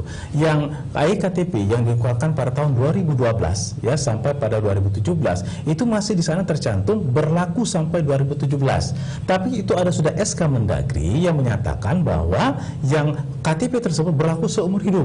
Nah, itu satu. Nah, ini yang salah. Nanti lihat 2017 nggak boleh nyoblos, nggak bisa ya, karena ada keputusan yang lebih tinggi masalahnya. Lebih tinggi dan seumur hidup ya. Seumur hidup ya. Kedua, eKTP itu dikeluarkan sekali. Jadi kalau misalnya dia itu dalam masa ini, misalnya tadi ada kasus dia bertempat di Medan, kemudian dia pindah ke Palembang. Ya. Nah, pindah ke Palembang itu ke eKTP itu tetap eKTP itu Medan. Nah, permasalahannya harusnya itu dilakukan mutasi. Nah, kita ketahui di Palembang ini saja yang ada masyarakat di sini aja itu belum semuanya dapat eKTP. Jadi macet. Nah, ini harusnya petugas memahami, karena macet makanya diperlukan surat-surat keterangan itu yang dikenal di istilah suket itu ya, surat keterangan. Nah, surat keterangan itu dari pejabat yang berhak, yang berwajib, yang tahu. Nah, ini yang misalnya ini harus Dukcapil tadi, padahal Dukcapil yang nggak ada camat karena apa? Tadi libur. Ya. Nah, ini artinya petugas paham hari ini libur nih. Nah, kalau di sana kan di dalam petugas itu kan ada RT-nya, ada tetangganya. Ya kalau mereka sudah, wah iya betul Bapak ini sudah di sini. Ya apalagi yang di PRN ini kan, jangan tadi hampir ada yang berantem ya. Masalah tidak bisa tidak, padahal itu adalah tetangganya sendiri. Nah, maksudnya untuk apa kan gitu? Soalnya apa? Kalau dia tarik ke atas lagi, dikatakan dalam Undang-Undang 45 itu bahwa hak memilih dan hak dipilih itulah hak warga negara yang sesuai dengan persyaratan. Ya kan gitu. Nah, yang penting itu adalah jangan suketnya itu aja surat keterangan, tapi harusnya dibaca surat keterangan itu isinya apa. Apa dia mengatakan bahwa dia sudah pindah ini mulai tanggal sekian ini berlaku, ya berlaku dong. Gitu. Berlaku. Jangan surat keterangan tapi nggak dibaca isinya. Ya itu kan ini. Jadi dalam hukum itu kan antara kebenaran formal istilahnya, resminya bagaimana dengan kebenaran material isinya itu harus selaras. Kalau itu selaras itu benar yang mutlak.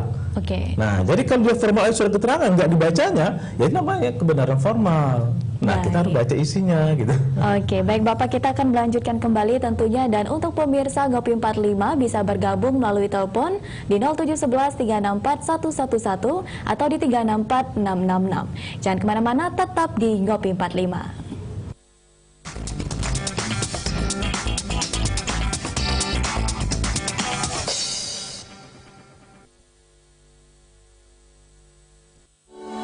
Kompas Gramedia Group of Radio, Sonora FM Palembang 102,6 FM, dengan program-program menarik dan harga terjangkau yang ditawarkan untuk Anda.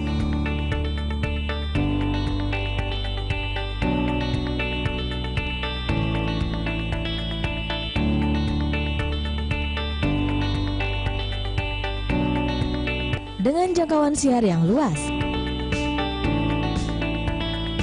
Mari bermitra bersama kami hanya di Kompas Gramedia Group of Radio. Kangen sama video klip ini? Mau bernostalgia dengan yang ini?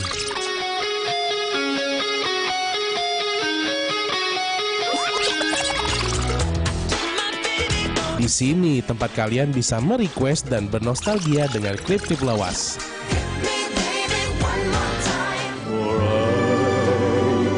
Hanya di Album Ningen, setiap Sabtu jam 8:30 malam, hanya di Sriwijaya TV.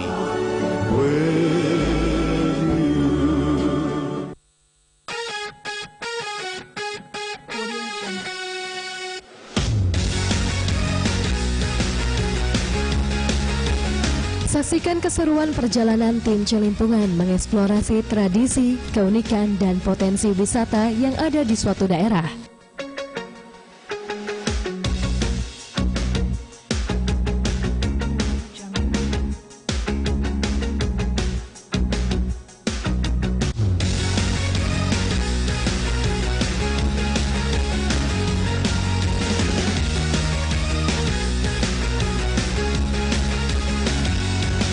Celimpungan, celingak-celinguk kampung Anda, setiap Kamis jam 8:30 malam. Hanya di Sriwijaya TV.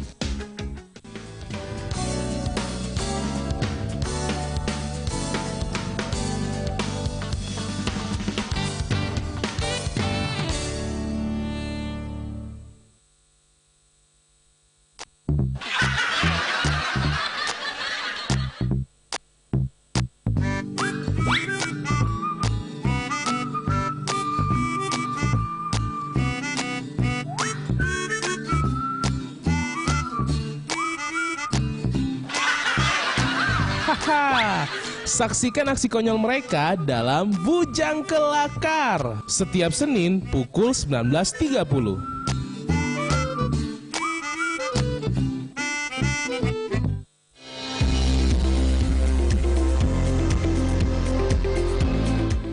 Warahmatullahi wabarakatuh, pemirsa di rumah. Kembali lagi program Kesehatan Jendela hadir menjumpai Anda. Saksikan informasi kesehatan keluarga Anda dalam Jendela setiap Sabtu pukul 19 waktu Indonesia Barat.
Jangan lewatkan petualangan Bedul dan Kak Okan belajar pengetahuan baru dalam Si Bedul setiap Jumat pukul 19.30 malam.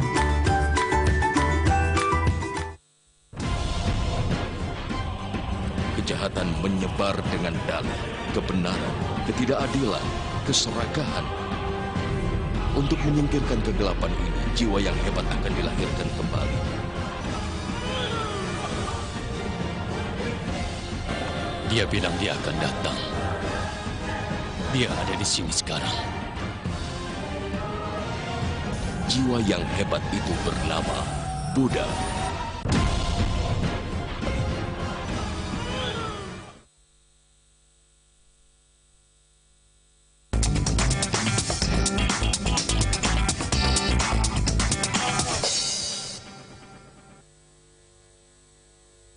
Baik pemirsa, kembali lagi di Ngopi 45, tentunya masih bersama saya Rizkia Amrina dan juga bersama Bapak Ardian Saptawan selaku pengamat politik. Dan kita masih membahas tema mengenai harapan baru dari pemimpin baru di Sumsel. Dan untuk pemirsa Ngopi 45 bisa bergabung melalui line telepon di 0711 364 666 atau di 364111. Baik Bapak, tadi kita sudah melanjutkan perbincangan kita dengan tentang EKTP sendiri Bapak. Dan selanjutnya bagaimana Bapak melihat apa yang sebaiknya dilakukan para pemimpin baru agar dapat mewujudkan visi dan misinya sendiri Bapak? Ya, yang pertama-tama kita lihat siapapun nanti akan terpilih ya, bahwa kita ini semuanya adalah bangsa yang satu, warga negara Sumatera Selatan semua ya, warga Sumatera Selatan. Jadi ayomi dulu, jangan mencegah ya, bahwa ini pihak kami ini jangan, karena perbedaan itu terjadi karena memang harus dipilih seperti itu atur undang-undang. Jadi pada dasarnya perbedaan itu bukan merupakan suatu permusuhan, tetapi adalah dinamika di dalam bernegara gitu, itu satu. Kemudian yang kedua adalah dia harus ingat visi misinya. Jadi harusnya visi misi yang sudah dilakukan itu sesuai dengan aturan undang-undang, bahwa itu akan menjadi dokumen negara. Jadi berarti perda yang akan datang, visi misi Sumatera Selatan atau visi misi kabupaten kota masing-masing itu akan bertumpu pertama pada visi misi yang dibuat oleh bupati tersebut. Nah, oleh karena itu dia sebaiknya membuat tim yang sesuai dengan aturan yang sudah ada gitu ya. Maka dia itu akan menerjemahkan bagaimana visi misi yang mereka inginkan itu disesuaikan dengan tata krama atau tata undang-undang kita. Nah, jadi jangan cuma artinya begini, ada yang harus dimasukkan di perda, ada yang masuk dengan surat keputusan gubernur dan sebagainya. Baik, Bapak, kita ada penelpon, kita angkat terlebih dahulu. Halo, selamat malam. Selamat malam. Assalamualaikum, dengan Bapak Ardi yang ada di Lumabang? Iya. Ya, baik Bapak, silakan, ada yang ingin ditanyakan? Saya mau tanya, tadi saya kan melihat pemilu di pencoblosan. Ya. Nah, itu KTP-nya tuh di Lumabang, tapi tinggalnya bukan di Lumabang lagi. Di Kenten misalnya. Tapi dia mau nyoblos. Tapi di mau nyoblos di tempat yang KTP dia, domisili dia, sebabnya domisili dia sudah pindah di tempat lain di Canton. Iya, di Canton. Nah, pertanyaan saya itu seperti itu mau nyoblos tapi dia nggak bisa nyoblos, harus tempat kota lain kan? Itu benar atau tidak? Iya. KTP-nya KTP tempat dia tinggal dulu, tapi dia sekarang bukan di tempat tinggal dia dulu, di tempat lain. Di tempat lain ya Bapak ya? Iya. Baik, terima kasih Bapak Ardi di Lemabang. Silakan Bapak untuk menanggapi pertanyaan dari Bapak ini yang Ardi. banyak tadi kejadian di lapangan ya. Jadi begini, yang pertama-tama, jadi petugas juga ini kadang salah paham karena dia hanya melihat KTP saja. Jadi begini, kita harus melihat apa yang terjadi di negara kita sekarang. Nah, kenapa? Ini disebutkan kebijaksanaan. Ya harus bijaksana. Dia seorang petugas itu harus paham. Begini, sekarang kan ektp ini kan sedang macet gitu ya. Jadi banyak yang pindah-pindah itu seharusnya memutasi. Dia pindah, dia lapor itu. Nah, ini jangankan yang mutasi, yang ada saja yang membuat urusan membuat KTP sekarang itu tidak semuanya bisa dilayani karena belangko KTP-nya habis. Nah, gitu kan, ini macet. Nah, oleh karena itu petugas harus paham. Makanya dia itu harus ada surat keterangan. Nah, seperti kata Bapak tadi, dia ada di Lemabang, dia sekarang pindah di Canton gitu ya. Nah, yang dilakukan apa? Itu surat keterangan. Nah, cuma permasalahan sekarang memang di KPU itu kita minta surat keterangan di Dukcapil. Ya kan, Dukcapil itu tinggi loh ini levelnya itu adalah pada level ke kabupaten atau kota.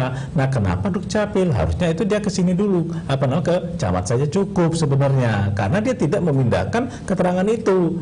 Nah, jadi harus lihat levelnya itu ya. Dukcapil itu levelnya apa saja, di bawahnya itu siapa yang berhubungan dengan administrasi kependudukan. Nah, lihat undang-undang administrasi kependudukan. Nah, seharusnya dia ke sana, dia tunjukkan kan ada surat undangan nih, ya surat undangan untuk memilih. Nah, dia itu surat undangan itu dibawa ke situ. Nah, bila perlu itu minta surat keterangan dari tempat TPS yang bersangkutan yang harusnya dia memilih itu, kemudian pindah ke sana ya. Nah, KPPS yang bersangkutan. Nah, di sana ya dimasukkan, tapi maksudnya setelah jam 12 harusnya tadi itu ya, yaitu setelah orang warga sana yang punya hak itu memilih. Karena apa? Karena ini termasuk cadangan. Karena di sana itu sudah tercatat semua. Yang dikhawatirkan adalah apabila yang bersangkutan itu masuk, kemudian kertas suara itu kurang gitu. Jadi artinya kalau saya bilang kurang, dia dipersilakan untuk pindah ke TPS yang lain. Nah, oleh karena itulah dia aturan jam 12 ke atas gitu. Jadi sebenarnya masalah itu harus dilihat secara bijak oleh petugas gitu ya. Jangan hanya itu sebenarnya tadi nggak melihat ide isinya, nggak melihat lagi situasi negara kita sedang bagaimana gitu ya. EKTP-nya aja ini sedang bermasalah, bukan aja masalah di di kantor Dukcapil, tapi juga di pengadilan gitu. Nah, jadi artinya kita ini sedang bermasalah. Jadi lihat itunya. Sesama warga saya rasa itu enggak. Nah, selain itu tadi kalau seandainya dia itu dari daerah lain, misalnya Palembang tadi, dia dari Banyuasin, dia mau milih untuk wali kota. Nah, itu harus dilihat kembali kapan dia pindah. Karena apa? Kalau warga Banyuasin tentu nggak boleh memilih untuk wali kota, tapi untuk gubernur boleh. Karena apa? Ya gubernur itu kan Sumatera Selatan, bukan hanya di Palembang gitu. Benar sekali. Ya tentunya juga masyarakat yang sudah semangat dan tidak ingin golput sudah datang ke TPS ya Pak ya. Tentunya tidak bisa menyoblos, sangat mengecewakan. Itu banyak tadi keluhan di bawah itu, banyak keluhan. Jadi salah satu penyebabnya juga itu saya lihat kurang sosialisasi dari KPU. Ya, KPU kurang sosialisasi atau sosialisasinya tidak mencapai masyarakat di bawah yang inilah yang mereka yang banyak yang tidak tahu. Kalau masyarakat di perkantoran ya tahu semua orang kan gitu. Ini perlu catatan yang ke depan harus diperhatikan lagi. Harus diperbaiki lagi tentunya Pak ya. Dan tentunya Bapak, harapan Bapak dengan pemimpin baru di tengah pembangunan yang Sumsel menjadi tuan rumah event olahraga Asian Games. Bagaimana Bapak menanggapinya Pak? Ya, nah ini untuk gubernur ya, bulan 8 ini kan gubernur kita selesai. Nah, ini masih ada sekitar sebulan lagi. Nah, jangan lupa pada tanggal 8 bulan 8 tahun 2018 itu adalah Asian Games ya. Nah, jadi kita harapkan kalau pemimpin nanti berganti siapapun, kebenaran Pak Alek kan nggak bisa lagi untuk mencalonkan diri ya. Yang lakukan pertama itu adalah ya melakukan inventarisir dulu lah apa yang dilakukan oleh Pak Alek. Jangan sampai nanti karena saking semangatnya apa yang sudah dilakukan oleh Pak Alek yang sudah fenomenal dibuang begitu saja. Awas, yang rugi itu bukan Pak Alek. Nah, saya ingatkan, yang rugi siapa? Masyarakat Palembang dan Sumatera Selatan. ya kan? Iya. Nah, jadilah pemimpin yang berjiwa besar, ya. Jadi apa yang sudah lakukan, mari kita lanjutkan. Yang tidak baik perbaiki, yang sudah bagus lanjutkan lagi. Nah, jadi masyarakat tidak rugi. Nah, itu jangan main buang-buang saja, ya. Awalnya tadi yang salah rugi itu bukan yang paling, tapi masyarakat Sumatera Selatan. Oke, Bapak. Dan selanjutnya, Bapak, apa yang menjadi fokus utama tentunya dalam 100 hari kerja pemimpin yang terpilih nanti, Pak? Ya. Untuk 100 hari kerja pertama ini tentunya kita lihat levelnya, karena level untuk gubernur dulu, ya, level gubernur itu adalah level di top manajemen. Jadi dia tidak langsung untuk melakukan pekerjaan-pekerjaan teknis. Oleh karena itu 100 hari kerja pertama tentu dia akan lakukan koordinasi. Baik koordinasi secara faktual, artinya koordinasi dengan pejabat-pejabat sebagaimana aturan di dalam manajemen sistem pemerintahan kita, maupun di dalam substansial dari perencanaan pembangunan. Dia harus perhatikan dulu, lihat ini. Nah, kalau gubernur dia harus melakukan koordinasi dengan antar kabupaten kota. Ya, karena pembangunan provinsi itu tidak langsung ke lapangan, tapi dia bersifatnya adalah untuk merangkul. Nah itu. Nah di sana kita harapkan juga adanya suatu kerjasama yang baik. Jadi 100 hari pertama itu kita harapkan sudah terbentuk suatu manajemen yang efektif. Pola manajemen efektif yang dibentuk oleh gubernur, sehingga pada tahap kedua setelah kerja dia sudah mulai berjalan dengan di perintisan pertama, gitu, Pak Anda. Oke, tentunya untuk gubernur sendiri koordinasi terlebih dahulu untuk kabupaten masing-masing, ya Pak, Iya, apa yang betul. harus dikerjakan. Dan tentunya banyak sekali nih Pak, bukan isu tapi kebiasaan nih Pak mungkin. Untuk 100 hari kerja tentunya 100 hari kerja pertama tentunya masih sangat diamati, masih bukan dilihatin, tentunya masih banyak belusukan nih Pak. Tapi nanti lama-kelamaan nih Pak, biasanya banyak yang lupa nih Pak. Bagaimana Lupa, Pak ya? menanggapi itu sendiri nih Pak? Iya, ya, kata orang ini sudah jadi lupa pada janji, ya. Ya mudah-mudahan enggak. Kita harapkan itu merupakan suatu pelajaran bagi pemimpin bahwa masyarakat tuh mengamati dan nggak suka yang seperti itu. Nah, oleh karena itu dengan tadi janji-janji kampanye yang ada, sekarang janji kampanyenya itu kita bingkai dalam bentuk kerangka perencanaan pembangunan sesuai dengan undang-undang. Saya rasa itu nanti akan dibuat dengan bijak oleh pemimpin kita yang baru nanti, ya. Jangan sampai nanti apa yang telah dibuat sekarang mulai ada sekarang ini menurun. Kita harapkan maju. Jadi siapapun pemimpinnya, bagaimanapun juga gaya manajemennya, yang penting masyarakat menunggu supaya kejahatan mereka lebih baik lagi dari tahun yang lalu. Tentunya lebih baik lagi untuk provinsi masing-masingnya juga, ya Bapak, ya. Dan Bapak sebagai pengamat politik sendiri tentunya bagaimana Bapak menanggapi nih Pak, pasangan calon yang siap menang tapi ada yang tidak siap menang nih Pak. Tapi sebelumnya kita tahan dulu Bapak, kita sudah ada penelpon. Kita angkat terlebih dahulu. Halo, selamat malam. Halo, selamat malam dengan Bapak Gani di Kenten. Iya. Iya, Bapak silakan, ada yang ingin ditanyakan? Saya tadi tuh agak sedih tidak nyoblos. Gimana tuh Pak? Oh. Iya, ya. Kenapa Bapak tidak nyoblosnya? Tidak nyoblos, nggak boleh ya Pak, nyoblos. Nggak boleh. Agak siang kan, kagak nonton bola Piala Dunia ini lanjut. Oh, lanjut lewat waktu Pak, ya. Iya Pak, kita batas waktu mereka itu kan sampai jam 1 siang Pak, ya. Jadi dari jam 7 pagi setelahnya sampai jam 1 atau jam 13 siang. Nah itu dikarenakan mereka juga harus mengatur pekerjaan mereka dengan proses selanjutnya Pak, yaitu untuk dikumpulkan di tingkat kecamatan, kemudian nanti dihitung lagi. Nah jadi oleh karenanya mereka memang dibatasi oleh undang-undang Pak. Jadi nggak bisa dia lebih dari jam 1. Jam 1 dari rangkaian kegiatan mereka itu adalah perhitungan Pak, begitu Pak.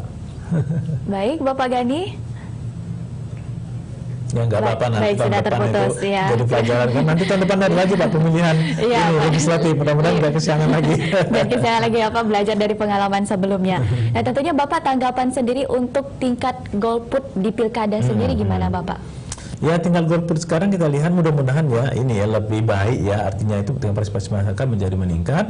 Nah kalau kita lihat dari target KPU yang kita baca itu mereka kan 77%. 77% ini cukup sebenarnya cukup logis ya, karena Sumatera Selatan itu 71% lebih sedikit ya, sekitar 70% yang pemilihan yang tahun lalu. Nah oleh karena itu di situ berarti cuma meningkat 5%, nggak apa-apa.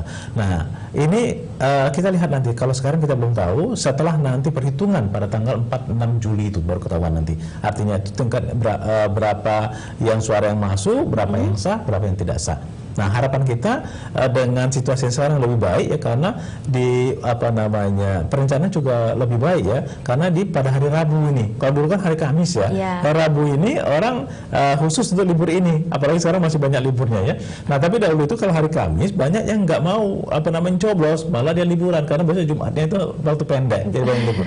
Nah, oleh karenanya diharapkan dengan skim yang sudah baik ini, mudah-mudahan ini meningkat.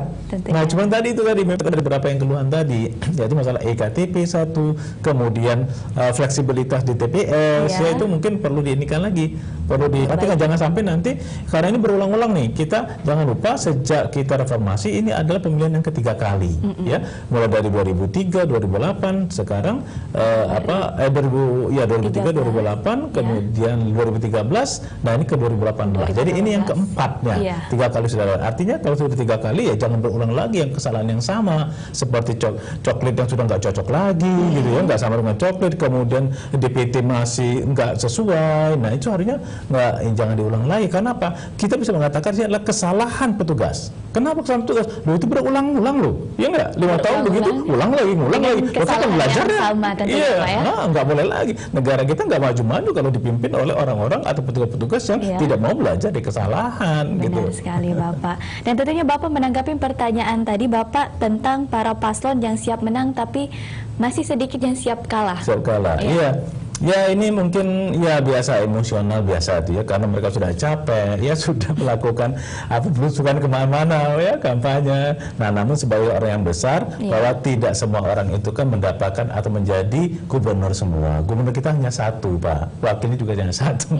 Jadi ini adalah merupakan satu perjuangan. Ya mungkin bukan saatnya sekarang ya, mungkin yang akan datang. Dan untuk menjadi pemimpin itu tidak hanya menjadi gubernur, bisa menjadi tokoh di masyarakat, bisa jadi legislatif, bisa di profesi dan sebagainya, bisa kok ya, itu secara pribadi. Tapi secara kelembagaan, bapak-bapak ini adalah orang-orang yang sudah terbaik di warga negara Indonesia ya, terutama ke sini warga Sumatera Selatan. Bapak adalah orang-orang yang terbaik. Buktinya Bapak diajukan oleh partai politik dan masyarakat dan dipilih oleh masyarakat meskipun tidak tidak mayoritas ya. Oleh karena itu jangan sampai nanti ketokohan bapak-bapak itu mencederai karena emosi, karena kecapean tadi. Tapi saya rasa tidak seperti itu. Mungkin nih yang malah emosinya biasa tim suksesnya nih, udah capean.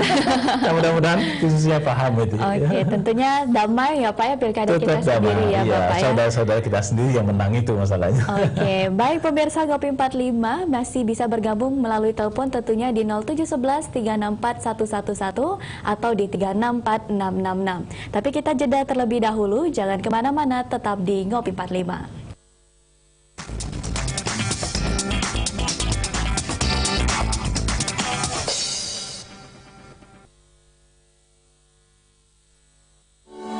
Kompas Gramedia Group of Radio, Sonora FM Palembang 102,6 FM, dengan program-program menarik dan harga terjangkau yang ditawarkan untuk Anda.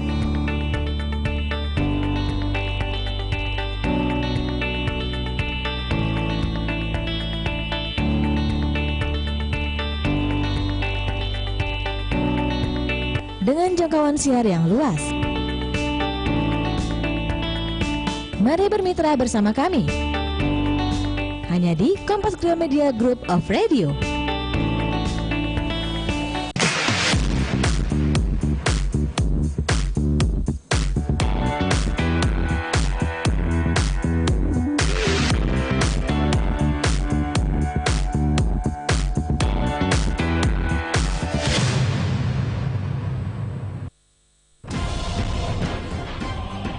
Kejahatan menyebar dengan dalih, kebenaran, ketidakadilan, keserakahan. Untuk menyingkirkan kegelapan ini, jiwa yang hebat akan dilahirkan kembali.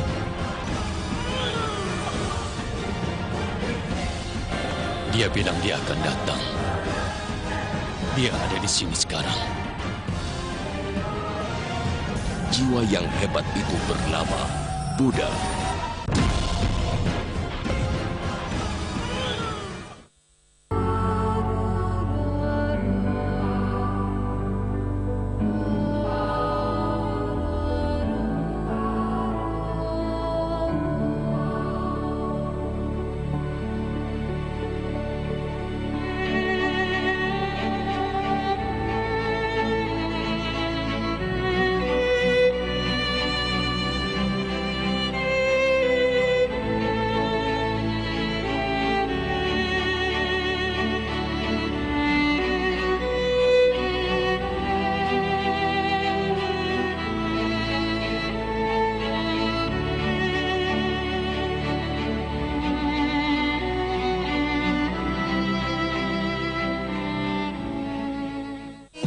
kangen sama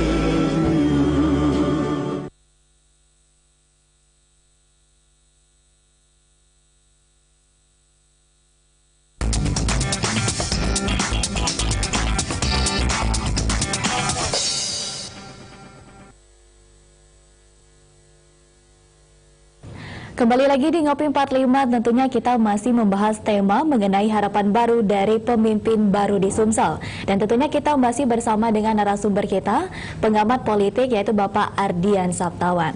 Dan tentunya untuk pemirsa Ngopi 45 masih bisa bergabung melalui telepon di 0711 364 111 atau di 364 666. Baik Bapak, tentunya kita langsung melanjutkan kembali perbincangan kita tentunya mengenai pemimpin baru di Sumsel sendiri.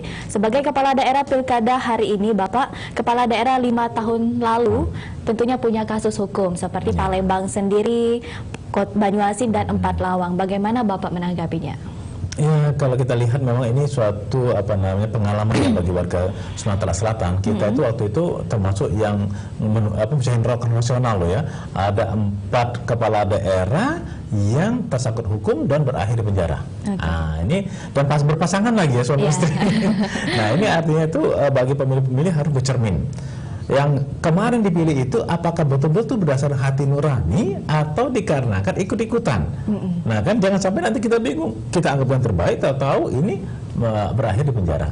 Nah ini pelajaran buat kita. Nah oleh karena itu juga diharapkan juga pemimpin juga jangan terlalu ngotot gitu. Artinya terlalu ngotot dalam arti gebiah uyah gitu ya, sehingga dia melampaui batas mereka, sehingga dia melakukan pelanggaran berupa pelanggaran hukum tadi, misalnya korupsi, suap menyuap. Nah itu fakta yang jelek sekali. Dan kita harapkan juga masyarakat itu menjadi suatu pelajaran, jangan sampai nanti itu kita ulangi lagi. Nah makanya sekarang kan KPU membuat aturan bahwa yang pernah tersangkut masalah pidana kan tidak boleh lagi untuk caleg nanti ya untuk legislatif. Nah sebenarnya larinya ke sana, jangan sampai bangsa kita ini hanya untuk satu orang tapi merugikan yang lain gitu. Nah itu sebenarnya. Jadi pilihlah yang terbaik. Nah tapi memang ada masalah kita adalah yang menyajikan calon itu ada partai politik. Nah ini betul-betul harus diketahui. Partai politik harus jelas tanggung jawabnya kepada masyarakat.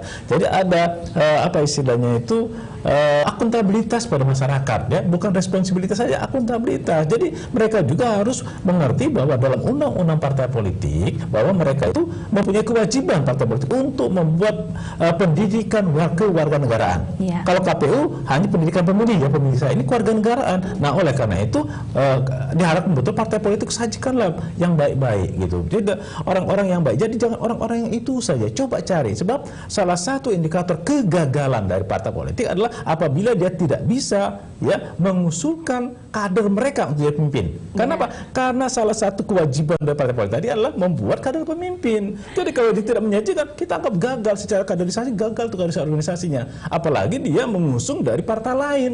Meskipun dalam undang-undang ya itu kalau tidak mencukupi 15% boleh berkolaborasi betul. Tetapi paling tidak ada ininya kader dia masuk ke sana. Kalau enggak itu berarti tidak berhasil. Nah itu mungkin yang harus kita lihat secara ini ya. Kita harapkan nanti ke depan partai politik itu ikut terlibat secara secara utuh ya. Sehingga dia tanggung jawab kebangsaan ini, peradaban bangsa kita itu ditanggung bersama gitu. Jadi bukan saja warga negara dan masyarakat, partai politik ikut terjun bersama-sama gitu secara komprehensif gitu. Baik Pak. Tapi untuk pemilihan penggunaan hak pilih sendiri yang di tempat kota masing-masing bagaimana Pak? Ya, kita harapkan tuh tingkat partisipasi meningkat ya. Yang tadi kelemahan salah satu yang sekali ini adalah sosialisasi sangat sedikit sekali ya dibandingkan masa-masa lalu. Kalau nanti dia ada dikatakan misalnya faktor anggaran lagi, nah itu ada alasan kuno itu sebenarnya. Kenapa alasan kuno? Ya dulu-dulu begitu juga. Yang diperlukan adalah petugas itu kreativitasnya gitu. Bukan itu hanya menadahkan tangan saja. Dengan dana tersebut dia harus kreatif bagaimana caranya supaya negara ini lebih baik gitu. Jadi kerjasama gitu, jangan hanya sofos saja gitu ya. Anda itu bekerja di sana itu. Nah tantangan sekarang ada yang harus diperhatikan apa? Yaitu Bawaslu nih. Nah Bawaslu ya ini perhatikan keluhan masyarakat. Karena apa? Karena yang lalu-lalu keluhan masyarakat itu banyak termasuk money politik. Tetapi coba berapa persen atau berapa gelintir tuh yang masuk pengadilan? Jangan nyalain masyarakat loh, Jangan karena nyalain masyarakat petugas sendiri, tidak ada. iya. Nah, oleh karena itu petugas harus ini lebih aktif lagi lah Lebih ya. aktif Kinerja lagi. Anda itu dilihat dari bagaimana Anda menyelesaikan permasalahan yang ada. Bukan karena banyaknya pengaduan. Semakin banyak pengaduan, lihat bahwa Anda bekerja tidak serius. Tidak Nah, serius dan tidak efektif juga tidak ya Pak efektif. ya. Oleh karena itu, salah satu kata Ya. masa penyelesaian masalahnya, bukan pengaduannya. Nah, gitu. Penyelesaian masalahnya bukan pengaduan, Iya. karena sedikit pengaduan berarti permasalahannya nggak ada ya Pak. Iya, Tentunya betul. pekerjaannya juga baik sendiri Pekerjaan ya sudah Pak. baik, iya. Tapi bagaimana untuk calon kepala daerahnya sendiri Bapak, yang tentunya daerah yang terkait hukum dan ada juga pilkada yang seperti 5 tahun lalu Pak. Nah, ini mudah-mudahan kita harapkan tidak ada terkait hukum lagi ya. Iya. Jangan ada lagi suap menyuap nih. Nanti Amin. meskipun saya lihat ya marginnya terutama gubernur ya, kayaknya marginnya itu termasuk margin ini ya, margin MK ya. Jadi begini, apabila selisih itu lebih dari 2% antara satu calon dengan calon yang lain, maka itu akan diselesaikan di sengketanya di pengadilan MK. Tetapi kalau itu lebih dari 2%, maka itu dianggap tidak diterima. Tidak diterima. Tidak diterima. Lebih dari 1%. Lebih dari 2%. 2%. Jadi kalau 2% jaraknya itu antara satu dengan yang lain, nah boleh dia mengadu. Boleh artinya istilahnya itu diselesaikan di pengadilan. Tapi kalau lebih itu enggak. Jadi ya, artinya kemungkinan akan berubahnya. Jadi kalau seandainya dia itu lebih dari 2%, anggap saja misalnya 5%, kalau dia melaporkan itu berubah sedikit juga, itunya tetap saja situasinya yang menang gitu. Tapi kalau 2% bisa aja terbalik. Contohnya adalah peristiwa 5 tahun lalu di Palembang. Iya, dari yang menang si A, B kalah, jadi putusan B yang menang. B yang menang ya Pak ya. Karena di wilayah marginnya MK tadi. Tentunya kita berharap juga jangan sampai terjadi lagi ya Pak ya kejadian 5 tahun yang lalu. Tentunya pilkada di Sumsel, di Kota Palembang lebih adem, damai tentunya ya Bapak ya. Dan tentunya Bapak bagaimana dengan pemimpin independen nih Pak? Untuk di Kota Palembang sendiri ada ya Pak ya pemimpin independen? Ya betul, satu ada calon dari independen. Jadi sebenarnya begini, dari seluruh Indonesia ya ada 171 pemilihan kepala daerah. Dari 171 itu ada 15 provinsi untuk gubernur, sisanya itu adalah kabupaten kota. Di antara mereka 171 itu ada 15 kepala daerah yang calon tunggal. Termasuk di Sumatera Selatan ada satu, yaitu Prabu Muli, calon tunggal. Calon tunggal. Nah tadi kita lihat tadi calon tunggal misalnya di Makassar itu ya, yang kota kosong itu lebih banyak dari dia. Kota kosong 53%, dia 47%. Nah dalam aturan ya, untuk pemilihan umum yang tidak calon tunggal, siapa yang terbanyak itu yang menang. Satu putaran, tidak ada putaran kedua. Nah tetapi kalau dia calon tunggal, apabila si calon tunggal itu mendapatkan suara lebih dari 50% suara sah, maka dia terpilih. Tetapi kalau kurang dari 50%, maka dia tidak terpilih. Tidak terpilih. Dan dia boleh ikut lagi untuk periode selanjutnya. Jadi ini PJS nih. Ya, pejabat sementara ini sampai tahun depan. Nah itu. Nah ini kita belum tahu di Prabu Muli bagaimana keadaannya. Tapi kita lihat di Makassar tadi sudah ini, kayaknya harus pemilihan tahun yang akan datang, gitu di ya. Tahun yang akan. Ya.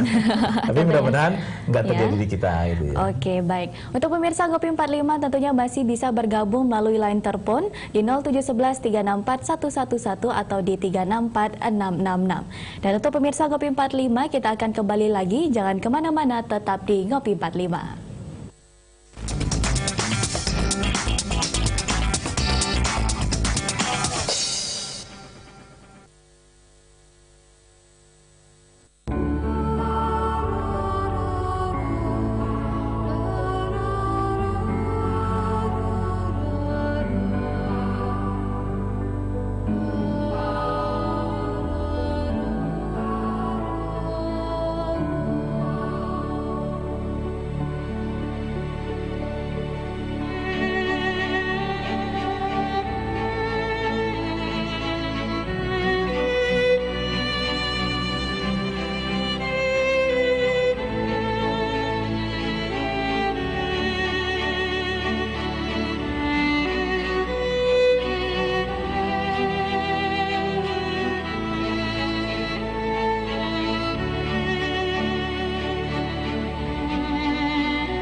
Bagi kalian pecinta Korea, di sini kalian bisa mendapatkan informasi terupdate seputar dunia hiburan Korea, mulai dari film, musik, top hits, dan info artis favorit kamu, semua ada di sini.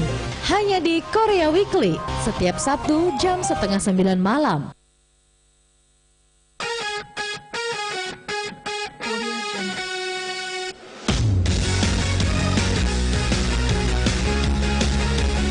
Saksikan keseruan perjalanan tim Celimpungan mengeksplorasi tradisi, keunikan, dan potensi wisata yang ada di suatu daerah.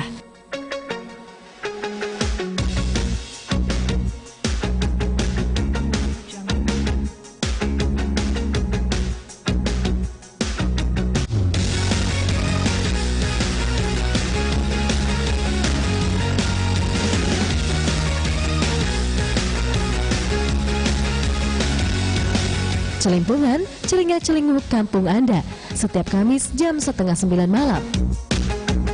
Hanya di Sriwijaya TV.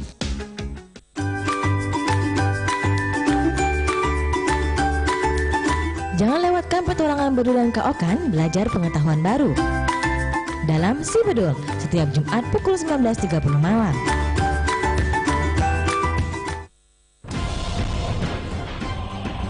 Kejahatan menyebar dengan dalih, kebenaran, ketidakadilan, keserakahan. Untuk menyingkirkan kegelapan ini, jiwa yang hebat akan dilahirkan kembali.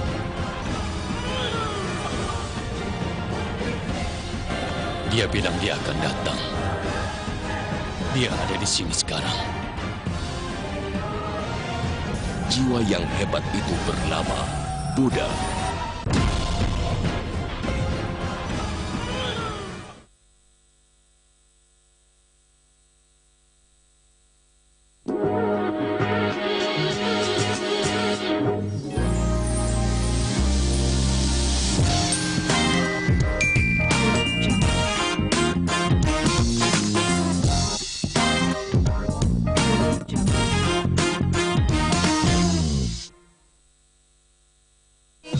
Kangen sama video klip ini? Mau bernostalgia dengan yang ini?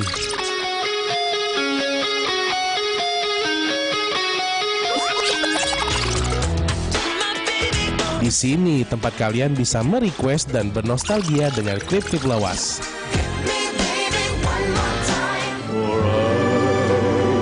Hanya di Album Ningen, setiap Sabtu jam 8:30 malam, hanya di Sriwijaya TV.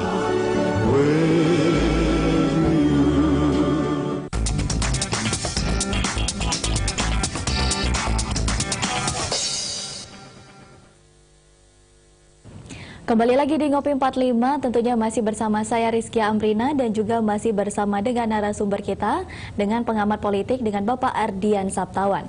Dan tentunya kita masih membahas tema mengenai harapan baru dari pemimpin baru di Sumsel.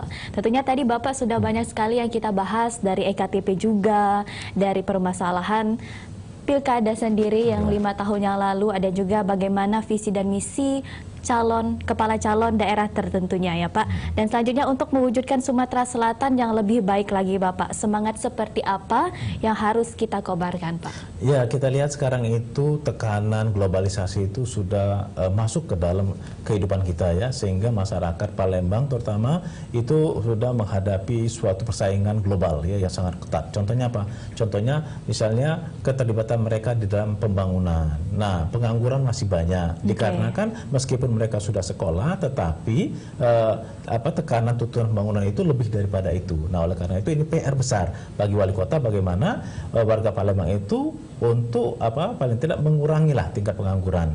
Nah, itu yang yang pertama. Kemudian yang kedua itu adalah bahwa pada hakikatnya pembangunan ke depan ini tidak hanya menyangkut masalah fisik saja, tapi masalah teknologi. Ya, jadi kompetensi manusianya itu betul-betul harus dipertimbangkan. Jadi jangan saja kita memberikan ataupun mendidik masyarakat dengan baik, tapi tanpa melihat kualitasnya. Nah, kita harus perhatikan kualitas sekarang. Sebab dengan persaingan begitu tidak seperti sekarang. Masyarakat misalnya merasa tereliminir, ya dikarenakan munculnya banyak orang asing di sini. Ya. pekerja-pekerja dari negara asing. Nah, masalahnya adalah tuntutan dari pekerjaan tersebut memang mempunyai level teknologi yang tinggi. Nah, mampukah nggak kita? Nggak mampu. Nah, kalau kita diambil, itu kita akan proyek itu kan menjadi merugi ya. Nah, oleh karena itu di sini faktor SDM ini perlu. Jadi istilahnya itu IPM-nya, Indeks Pembangunan Manusia itu harus ditingkatkan, yaitu bidang kesehatan, bidang pendidikan, kemudian bidang pertumbuhan ekonomi. Nah, ketiga bidang itu betul-betul harus merupakan suatu pilar ya bagi pembangunan Kota Palembang dan Sumatera Selatan umumnya ya, untuk kita menjaga dan menghadapi persaingan ke depan. Itu yang kita harapkan dalam program-program pembangunan dari pemimpin yang akan datang. Jadi harus berpikirnya itu visioner dan progresif gitu ya. Tidak bisa lagi kita berpikir tradisional hanya belusukan-belusukan saja. Levelnya sudah lebih daripada itu. Harus lebih daripada itu tentunya Pak ya. Untuk harapan sendiri nih Pak untuk di pilkada di tahun ini ataupun 5 tahun yang akan datang, bagaimana Bapak? Nah, pertama kita harapkan bahwa akan muncul pemimpin baru dengan visi-visi yang lebih baik lagi. Oleh karena itu kita berharap partai politik lebih aktif lah ya, jangan pasif seperti sekarang. Jadi jangan menunggu 5 tahun yang akan datang baru mencari pemimpin baru. Mulailah di kader dari sekarang. Dia carilah orang-orang yang baik-baik, carilah kemudian kaderisasi mereka itu, kemudian sistem dari partai politik sebaiknya terbuka sehingga masyarakat merasakan adanya kepedulian pada masyarakat. Ya. Nah, itu akan dimulai pada pemilihan legislatif tahun 2019 nanti. Nah, oleh karenanya diharapkan di sini adanya suatu peradaban yang baru yang meningkat di dalam kita berkebangsaan ya. Jangan lupa bahwa kita tidak mendiskriminasi sehingga tidak muncul isu-isu SARA. Isu-isu SARA itu sebenarnya isu tradisional. Isu tradisional. Iya, artinya nggak ada lagi di kita harusnya gitu ya. Nah, makanya jangan mainkan itu lagi. Kita ke depan itu adalah sudah memperhatikan masalah teknologi, ya globalisasi, kompetensi. Nah, itu yang harus diangkat. Jadi jangan lagi masalah agama, masalah suku itu udah ketinggalan betul. Hanya membuatkan konflik-konflik yang tidak berguna gitu, ngabisin waktu saja gitu. Nah, itu diharapkan program pembangunan nanti dari para pimpinan terpilih ini bersifat mengayomi dan juga mendorong masyarakat supaya mereka bisa mandiri untuk kejayaan bangsa ke depan. Oke, tentunya harapan untuk masyarakat sendiri Pak untuk setiap pilkada bagaimana Pak? Ya, kita harapkan dari setiap pilkada itu masyarakat tentunya pertama partisipasi. Ya, tingkat partisipasi masyarakat harus lebih meningkat ya, karena bagaimanapun juga kita menentukan suara kita itu untuk siapa terpilih ke depan. Pengalaman kita di belakang jadikan satu pelajaran yang berharga. Benar. Jangan kita saling ikut-ikutan saja sehingga ketika terpilih pemimpin yang tidak baik kita menjadi korbannya. Nah, gitu. Nah, oleh karenanya diharapkan masyarakat setelah pemilihan ini apabila nanti sudah diumumkan pemenangnya, kita sudah melebur kembali, tidak lagi berkelompok-kelompok. Kita junjung siapapun yang terpilih. Kita satu ya. Kita Pak, bersatu karena kita adalah saudara dan kita harus maju bersama. Ya, pemilihan ini yang mengakibatkan kita berbeda itu dikarenakan aturan mengatur seperti itu. Supaya untuk saling mengingatkan sebenarnya bahwa ada orang yang berbeda loh berpikirnya. Jadi harus pemimpin juga harus ngayomi. Nah, sehingga dengan keragaman tersebut kita justru akan saling melengkapi gitu ya, bukan saling untuk menyudutkan. Bangsa kita akan lemah gitu. Tentunya kita Indonesia dengan penuh keanekaragaman sendiri ya Pak ya. Betul. Baik Bapak, terima kasih Pak sudah berkenan tentunya meluangkan waktunya untuk berbincang bersama kami di Ngopi 45 Bapak. Terima kasih, sehat selalu dan tentunya pilkada kita lancar dan juga damai ya Pak. Terima kasih Bapak. Baiklah pemirsa Ngopi 45, hak suara sudah kita gunakan. Saat ini rakyat menanti realisasi dari janji para kepala daerah terpilih. Mereka yang terpilih merupakan pilihan rakyat dengan prinsip good governance, yaitu tidak menyeleweng dan tidak menyimpang yang sudah ditegakkan. Mari bersama-sama kita akan mewujudkan Sumatera Selatan dan Indonesia yang lebih baik lagi. Akhir kata saya Rizkia Amrina undur diri beserta dengan Bapak Ardian Saptawa juga undur diri. Wassalamualaikum warahmatullahi wabarakatuh.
Kembali di Sekilas Sriwijaya hari ini, Pondok Pesantren Darul Ulum Wal Hikam Yogyakarta, penggerak budaya Nusantara bekerja sama dengan Ditjen IKP Kominfo menggelar kegiatan Harmoni Indonesia, deklarasi masyarakat tanpa fitnah, hoaks dan radikalisme di Gria Agung Palembang. Kegiatan ini dibuka langsung oleh Kiai